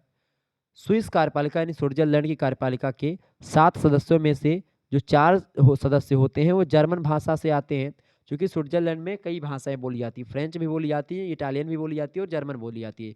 जर्मन बोलने वालों की संख्या ज़्यादा है, इसीलिए 7 सदस्यों में से 4 जो सदस्य होते हैं जर्मन भाषा बोलने वाले होते हैं, जर्मन भाषा से 2 लोग जो होते हैं फ्रेंच भाषा से, और 1 लोग इटालियन भाषा के सदस्य उसमें शामिल होते हैं। तो इस प्रकार से 4 और 3 7 लोग जो होते हैं वो मिल करके संघीय व्यवस्था बनाते हैं, ठीक है। और इन 7 सदस्यों में से एक अध्यक्ष और एक उपाध्यक्ष चुने जाते हैं, जिनका कार्यकाल मात्र 1 वर्ष का होता है, और यही अध्यक्ष और उपाध्यक्ष क्रमशः देश के राष्ट्रपति और उपराष्ट्रपति कहलाते हैं। यानी कि जो 4 लोगों या 7 लोग बने हैं, इन्हीं 7 लोगों में से एक होगा अध्यक्ष और एक होगा उपाध्यक्ष। तो जो अध्यक्ष होगा वो राष्ट्रपति होगा, जो उपाध्यक्ष होगा वो उपराष्ट्रपति होगा। तो ये है एक प्रकार से स्विट्जरलैंड की संघीय कार्यपालिका, ठीक है। आगे देखिएगा 43 नंबर क्वेश्चन से जनमत संग्रह। अच्छा, स्विट्जरलैंड जो है एक छोटा सा देश है, उसमें जनसंख्या कम है, ठीक है, बहुत कम धरातल पर फैला हुआ है, ठीक है। तो वहाँ पर क्या है, प्रत्यक्ष प्रजातंत्र की व्यवस्था की गई है। तो वहाँ पर प्रत्यक्ष प्रजातंत्र है, इसलिए वहाँ पर जनमत करवा लिया जाता है। जनमत मतलब क्या होता है कि भाई जनता इकट्ठा हो गई, कोई नियम कायदा बनाना हो तो इकट्ठा होकर के सभी लोगों ने निर्णय लिया और नियम बन गया, ठीक है, जनता ने कहा। तो किसी विषय पर जनता की राय लेने के लिए जनमत संग्रह वहाँ पर कराया जाता है। स्विट्जरलैंड में प्रायः जनमत संग्रह कराया जाता है और इसे लोकतंत्र की आधारशिला माना जाता है, क्योंकि जनता का शासन तभी होगा जब जनता के बताए गए, अगर देखें यहाँ पर हमारे यहाँ क्या है कि हम लोग तो सांसदों को वोट दे देते हैं, सांसद लोग अपनी मन मर्जी से जो होता है वो जा करके सांसद में बोलते हैं, कहते हैं, वो जनता की बातों को नहीं सुनते हैं। लेकिन अब यहाँ पर क्या है, स्विट्जरलैंड में क्या है कि जनता के प्रतिनिधि नहीं जाते हैं बोलने, जनता स्वयं एक प्रकार से प्रतिनिधि के रूप में सामने आती है और नियम कायदों में परिवर्तन करवाती, संशोधन करवाती खुद, कि भाई इस कानून में ये बदलाव होना चाहिए, जनता खुद ये बोलती है। तो इसे लोकतंत्र की आधारशिला माना जाता है। वास्तविक लोकतंत्र वही हो सकता है जहां पर सभी प्रमुख विषयों पर जनता की अनुमति ली जाती है और इससे जनता के हित में कार्य होता है और सरकार जनहित के विरुद्ध कोई कानून नहीं बना सकती है। यही होता है लोकतंत्र। तो यही लोकतंत्र जो होता है ये स्विट्जरलैंड में है और इसीलिए स्विट्जरलैंड के लोकतंत्र को प्रत्यक्ष प्रजातंत्र या प्रत्यक्ष लोकतंत्र कहा जाता है। इसी का नतीजा कि यह स्विट्जरलैंड विश्व के धनी एवं विकसित देशों की कतार में अग्रणी स्थान बनाए हुए है और यहाँ पर प्रत्यक्ष प्रजातंत्र की विशेषता है। अब प्रत्यक्ष प्रजातंत्र होता क्या है इसको समझे थोड़ा सा। प्रत्यक्ष प्रजातंत्र की अगर बात करें तो वह लोकतंत्र होता है जब जनता स्वयं शासन में भाग ले, लेकिन जनसंख्या की विशालता को देखते हुए ये कहा जा सकता है कि ऐसा अब संभव नहीं है। इसीलिए अब जनता अपने प्रतिनिधियों के माध्यम से शासन में भाग ले रही है। जैसे कि भारत में आप देखें या अन्य जगहों पर देखें तो भाई चुने हुए प्रतिनिधि एक विशेष क्षेत्र के 10 लाख में से या 20 लाख लोगों में से एक प्रतिनिधि चुना जाता है 10 लाख में से, और वही सांसद होता है और वो जाकर के फिर आपकी जगह पर वहाँ पर संसद में बैठता है और आपके भावनाओं को, आपके विचारों को वहाँ पर रखता है एक व्यक्ति, ठीक है, प्रतिनिधि के रूप में। फिर भी स्विट्जरलैंड के कुछ कैंटनों में आज भी प्रत्यक्ष लोकतंत्र आपको देखने को मिलेगा कुछ राज्यों में। और वहाँ की जनता जो होती है अपने प्रतिनिधियों के माध्यम से क्या करती है, अपने प्रतिनिधियों के माध्यम से वहाँ की जनता जो होती है अधिकांश कैंटनों में भाग ले रही है, लेकिन महत्वपूर्ण निर्णय जनता की सहमति से ही लिए जा रहे हैं। इसीलिए स्विट्जरलैंड को प्रत्यक्ष प्रजातंत्र का घर कहा जाता है, ठीक है। जनमत संग्रह महत्वपूर्ण विषयों पर कराया जाता है कि कोई विषय आ गया, कोई संशोधन करना हुआ, कोई मुद्दा आ गया, तो उस पर सबसे पहले क्या करते हैं, जनता को बुलाते हैं, इकट्ठा होती है सारी जनता, और उस बात पर वो एक प्रकार से जनता अपनी राय देती है, उसके बाद में फिर वो मुद्दा हल किया जाता है। आगे देखेंगे, अगला प्रश्न आपकी स्क्रीन पर आ चुका है। 45 नंबर क्वेश्चन है, बहुल कार्यपालिका क्या है। बहुल कार्यपालिका की बात की तो स्विट्जरलैंड की विशेषता है बहुल कार्यपालिका की। स्विट्जरलैंड की कार्यपालिका शक्ति जो होती है 7 सदस्यों की एक समिति में निहित होती है और इसीलिए इसे बहुल कार्यपालिका भी कहा जाता है। यहाँ कार्यपालिका को संघीय परिषद के नाम से भी जाना जाता है। इसमें 7 सदस्य का होना संविधान के द्वारा निर्धारित किया गया है और ये विश्व की सभी संवैधानिक मतलब सभी वैज्ञानिक पद्धतियों में से अनोखी पद्धति है। या ना तो संसदात्मक शासन व्यवस्था पर आधारित है और ना ही अध्यक्षात्मक, बल्कि ये दोनों कार्यपालिकाओं का मिश्रण है, दोनों कार्यपालिकाओं का समावेश होता है, संसदात्मक का भी और अध्यक्षात्मक शासन व्यवस्था दोनों का मिश्रण बनता है, तब जाकर के ये बनती बहुल कार्यपालिका, ठीक है। और इसमें कार्यपालिका के 7 सदस्य होते हैं जिनमें से 4 जर्मन भाषा के, 2 फ्रेंच भाषा के, 1 इटालियन भाषा का होता है और इनमें से जो है 7 में से 1 अध्यक्ष होता है और 1 उपाध्यक्ष होता है। जो अध्यक्ष होता है वो राष्ट्रपति होता है स्विट्जरलैंड का और जो उपाध्यक्ष होता है वो उपराष्ट्रपति होता है। इस प्रकार से बहुल कार्यपालिका यहाँ पर बनती है स्विट्जरलैंड की, ठीक है। आगे देखिएगा, 46 नंबर प्रश्न आपके स्क्रीन पर आ चुका है। समझें बहुत ही बारीकी के साथ, आप वीडियो को 2 से 3 बार देख लीजिएगा। परीक्षा के 1 दिन पहले या 2 दिन पहले अगर आप इस वीडियो को देख रहे हैं या उससे पहले देख रहे हैं, परीक्षा में कुछ नहीं पढ़ा है, कोई दिक्कत की बात नहीं, मात्र ये वीडियो देख लीजिएगा, आप परीक्षा में 100% क्वेश्चंस करके आओगे, ये बात ध्यान रखेंगे। वीडियो को लाइक और चैनल को सब्सक्राइब जरूर कर दीजिए भाई, बहुत मेहनत लगती है, ठीक है। लगातार आप देख रहे हैं, पिछले मैं कितने घंटों से बोल रहा हूँ, 1-1.5 घंटा हो गया मैं लगातार बोल रहा हूँ, 1 मिनट के लिए मैंने विश्राम नहीं लिया बीच में, ना एक घूंट पानी तक पिया हूँ, ठीक है। तो आप सभी लोग समझें थोड़ा सा मेहनत को और वीडियो को लाइक करें। मैं जितनी मेहनत करता हूँ आप लोग शायद उतना ज़्यादा मेहनत को समझ नहीं पाते हैं मेरे हिसाब से, लेकिन आप समझें थोड़ा सा तो मुझे बड़ा अच्छा लगेगा, बहुत अच्छा फील होगा अगर आप लोग हमारी मेहनत को थोड़ा बहुत जान पाएंगे, समझेंगे कि भाई मैं कितना एक प्रकार से अपने जीवन का कीमती समय निकाल रहा हूँ आप लोगों के लिए। तो प्लीज़ यार उस कीमती समय को जाया ना करें और पढ़ लें, विस्तार से पढ़ लें, समझ लें चीज़ों को, बहुत इंपॉर्टेंट चीज़ें हैं ये। आगे चल करके आप यूपीएससी की तैयारी करेंगे उसके लिए बहुत उपयोगी होगी ये चीज़ें। आगे देखें, 46 नंबर प्रश्न है, विश्व समुदाय की दृष्टि में स्विट्जरलैंड का राष्ट्रपति के बारे में कुछ विचार बताएं। तो स्विट्जरलैंड की कार्यपालिका संघीय परिषद का अध्यक्ष ही जो होता है, जो स्विट्जरलैंड की कार्यपालिका के 7 सदस्य होते हैं उन्हीं में से एक अध्यक्ष होता है, वही अध्यक्ष होता है राष्ट्रपति और जो उपाध्यक्ष होता है वो होता है उपराष्ट्रपति, मैंने आपको बताया था, ठीक है। उसको कोई विशेष अधिकार नहीं दिया जाता है। संघीय परिषद के अध्यक्ष का काल मात्र 1 ही साल का होता है और वह लगातार दूसरे साल के लिए पुनः निर्वाचित नहीं हो सकता है। सबसे इंपॉर्टेंट बात यह है कि 1 साल के लिए ही वो राष्ट्रपति बनता है।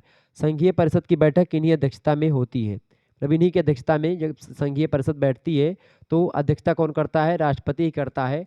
तो ये होता है एक प्रकार स्विट्जरलैंड के राष्ट्रपति की स्थिति कि भाई 1 साल के लिए बनते हैं और दोबारा से फिर चुनाव नहीं लड़ते हैं, ये बात ध्यान रखेंगे, ओके।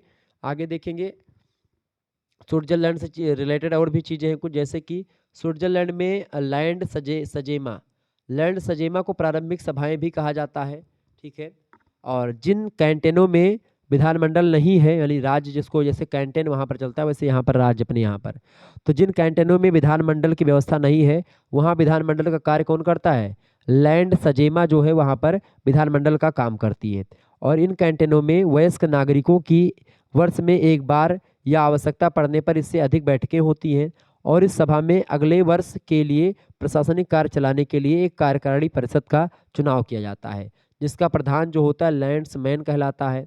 और यह सभा कैंटन के न्यायाधीशों और अन्य सरकारी अधिकारियों और राज्य परिषद के लिए प्रतिनिधि को चुनती है। तो इस तरीके से ये होती है लैंड्स मतलब कि लैंड्स जेमा। ओके, 48 नंबर क्वेश्चन से आप देखेंगे, प्रश्न है संविधान या स्विस संविधान की 5 विशेषताएं बताएं या स्विट्जरलैंड संविधान की 5 विशेषताएं बताएं। तो इसकी 5 विशेषताएं, पहली विशेषता ये है कि लिखित और निर्मित संविधान है। निर्मित मतलब कि ये संविधान बनाया गया है, और लिखित मतलब क्या है कि ये लिखा हुआ संविधान है। तो जो स्विट्जरलैंड का संविधान है वो निर्मित और लिखित संविधान है, पहली विशेषता। दूसरी विशेषता, प्रत्यक्ष प्रजातंत्र यहाँ पर होता है। ठीक है, मैंने आपको बता दिया प्रत्यक्ष प्रजातंत्र क्या होता है, कि जनता जो होती है स्वयं भाग लेती है कानून को बनाने में और कानून से जुड़े हुए जो विवाद होते हैं उनको निपटारे में। तीसरी बात है संघात्मक शासन, यहाँ पर है, मैंने आपको बताया संघात्मक शासन के बारे में। चौथी बात, कठोर संविधान है यहाँ का। संविधान में जो परिवर्तन होता है बहुत ही जटिल तरीके से होता है, मतलब संविधान परिवर्तन को लेकर के जनता की राय भी लेनी पड़ती है यहाँ पर। इसके अलावा बहुल कार्यपालिका की विशेषता, जिसमें जो है अध्यक्षात्मक और संसदात्मक दोनों शासन व्यवस्था का मिला जुला रूप आपको देखने को मिलता है। तो ये संविधान की विशेषताएं हो गई कुछ जो मैंने आपको बताई। तो ये होगी स्विट्जरलैंड के बारे में कुछ बातें। तो हमने अभी तक 3 देशों के संविधान के बारे में समझा, एक तो भाई स्विट्जरलैंड, एक अमेरिका और एक आपका और ब्रिटेन। ठीक है, बहुत सारे प्रश्नों को समझा। तो यहाँ से अब एक भी प्रश्न आपका छूटेगा नहीं, ये बात ध्यान रखेंगे। आपको चाइना वाले प्रश्नों को भी देख लेते हैं कि भाई चाइना के संविधान की क्या क्या विशेषताएं हैं। सबसे पहली बात, प्रश्न आपसे पूछेगा साम्यवादी चीन की राजनीतिक व्यवस्था के बारे में बताएं। साम्यवादी व्यवस्था चीन में है, साम्यवाद पर फॉलो करता है, साम्यवाद की विचारधारा को आगे बढ़ाता है चाइना। तो राजनीतिक व्यवस्था यहाँ पर कैसी, पॉलिटिकल जो सिस्टम है यहाँ का कैसा है उसको समझते हैं।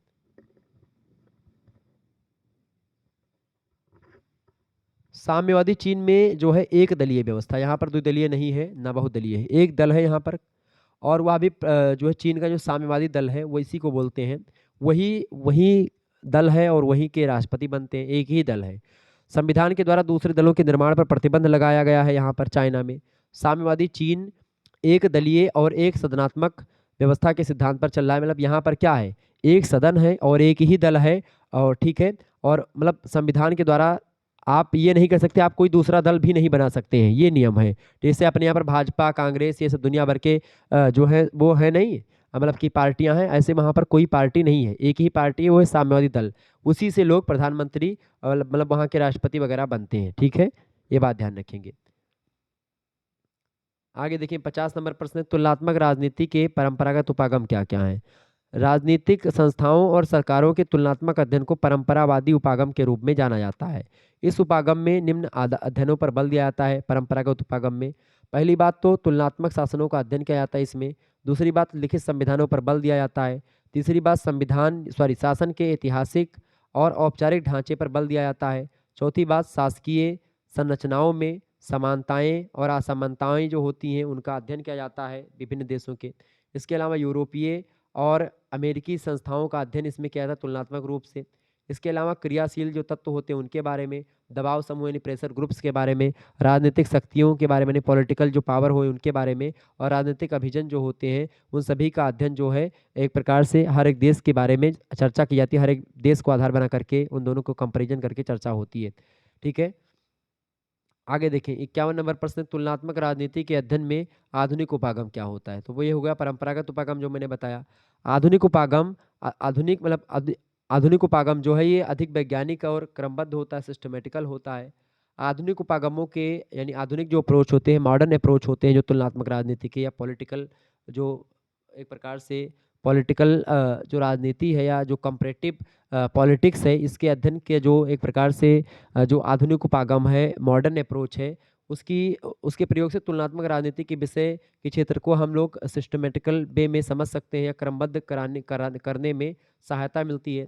और इन उपागमों से विश्लेषण यानी एनालिसिस के तथ्यों के चयन का आधार होता है, मतलब कि पहले हम किसी भी चीज़ का एनालिसिस करते हैं, विश्लेषण करते हैं, उसके बाद में फिर नए नए तथ्य का निर्माण करते हैं। तो इस तरीके से उसकी संगति का मानदंड हमको प्राप्त होता है और एकदम से क्रमबद्ध तरीके से, सही तरीके से वास्तविक धरातल पर हमको सारी चीज़ें प्राप्त होती हैं। तो आधुनिक अप्रोच जो होता है वो वैज्ञानिकता पर आधारित होता है। राजनीतिक व्यवस्था का विशेष विश्लेषण उपागम होता है ये। इसके अलावा संरचनात्मक प्रकारात्मक उपागम है ये। मार्क्सवादी लेनिनवादी उपागम है। राजनीतिक विकास उपागम, राजनीतिक आधुनिकीकरण उपागम। ठीक है, तो ये सब आधुनिक उपागम जो है ये हैं आधुनिक उपागम है।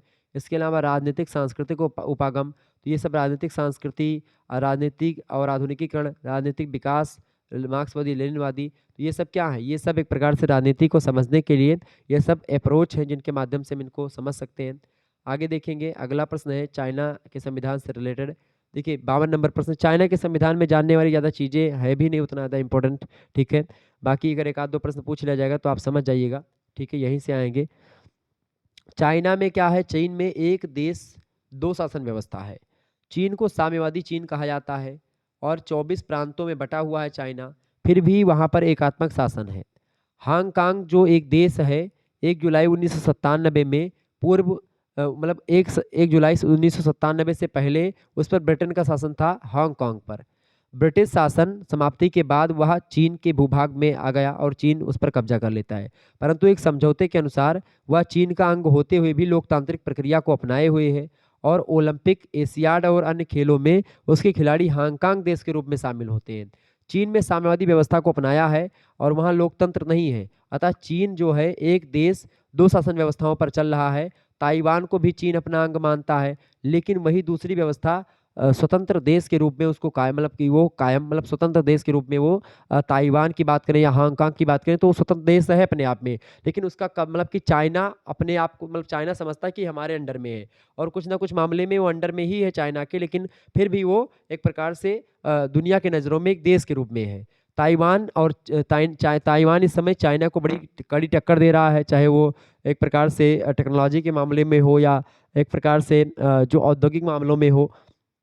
तो ताइवान को चाइना समझता है कि हमारे अंडर में है और ताइवान अपने आप को स्वतंत्र देश मानता है, इसी प्रकार से हांगकांग भी, ठीक है। तो इस तरीके से ये कुछ चीज़ें थी जो मैंने आपको बताई। निश्चित तौर पर आपके समझ में बहुत सारी चीज़ें आई हुई होंगी। लगभग पिछले 1.5 घंटों से हम चर्चा कर रहे हैं लगातार, और आप लोग भी हमारे साथ लगातार हमारा मतलब हमारे साथ कदम से कदम मिलाकर के आगे बढ़ रहे थे, उसके लिए आप सभी का बहुत बहुत धन्यवाद। तो यहाँ पर आपकी परीक्षा में ऑब्जेक्टिव पूछे प्रश्न तो भी आप बहुत सारे ऑब्जेक्टिव यहाँ से बन सकते हैं, और ऑब्जेक्टिव प्रश्नों का मॉडल पेपर ऑलरेडी मैंने डिस्कस किया हुआ है, तो प्लेलिस्ट में आप जाकर के देख लीजिएगा, वीडियो पड़ी हुई है। और बाकी लिखित मॉडल पेपर भी दे दिया है, और ये महासंग्राम वीडियो हो गया जिसमें हमने बहुत सारे प्रश्नों पर चर्चा करी है। तो इन सभी प्रश्नों को आप लोग इस वीडियो को 2 से 3 बार देख लीजिएगा, आपका सारा डाउट क्लियर हो जाएगा। ठंडी का महीना है, आप आराम से क्या करो, फ़ोन निकालो, नेट ऑन करो और आराम से लेट करके आराम से देखो, खूब 2-3 बार देखो, और यही प्रश्न आपकी परीक्षा में आने वाले हैं। तो इससे क्या होगा, आप देखोगे, एक तो आँख अपने आपकी आँख में छपेगा, दिमाग में छपेगा, दूसरा आप सुनोगे। इससे क्या होगा, जब आप एग्जाम हॉल में बैठोगे तो आपको सारी चीज़ें क्लियर होती चली जाएंगी और आप अच्छे तरीके से लिख पाओगे, ठीक है। धन्यवाद। इसी प्रकार से और भी सब्जेक्ट के महासंग्राम वीडियो अगर चाहिए तो नीचे कमेंट करके बताओ कि सर जी हमको इस सब्जेक्ट पर और वीडियो चाहिए, ठीक है, आपको मिलती रहेगी। धन्यवाद। इसी प्रकार से राजनीति शास्त्र के पेपर 2 की वीडियो जो होगी वो भी जल्द ही आपको मैं दे दूंगा, ठीक है। धन्यवाद, मिलते हैं फिर नेक्स्ट वीडियो में, तब तक के लिए जय हिंद, जय भारत। आप सभी का बहुत बहुत धन्यवाद हमारे से जुड़ने के लिए। Good night, all of you, बहुत बहुत धन्यवाद।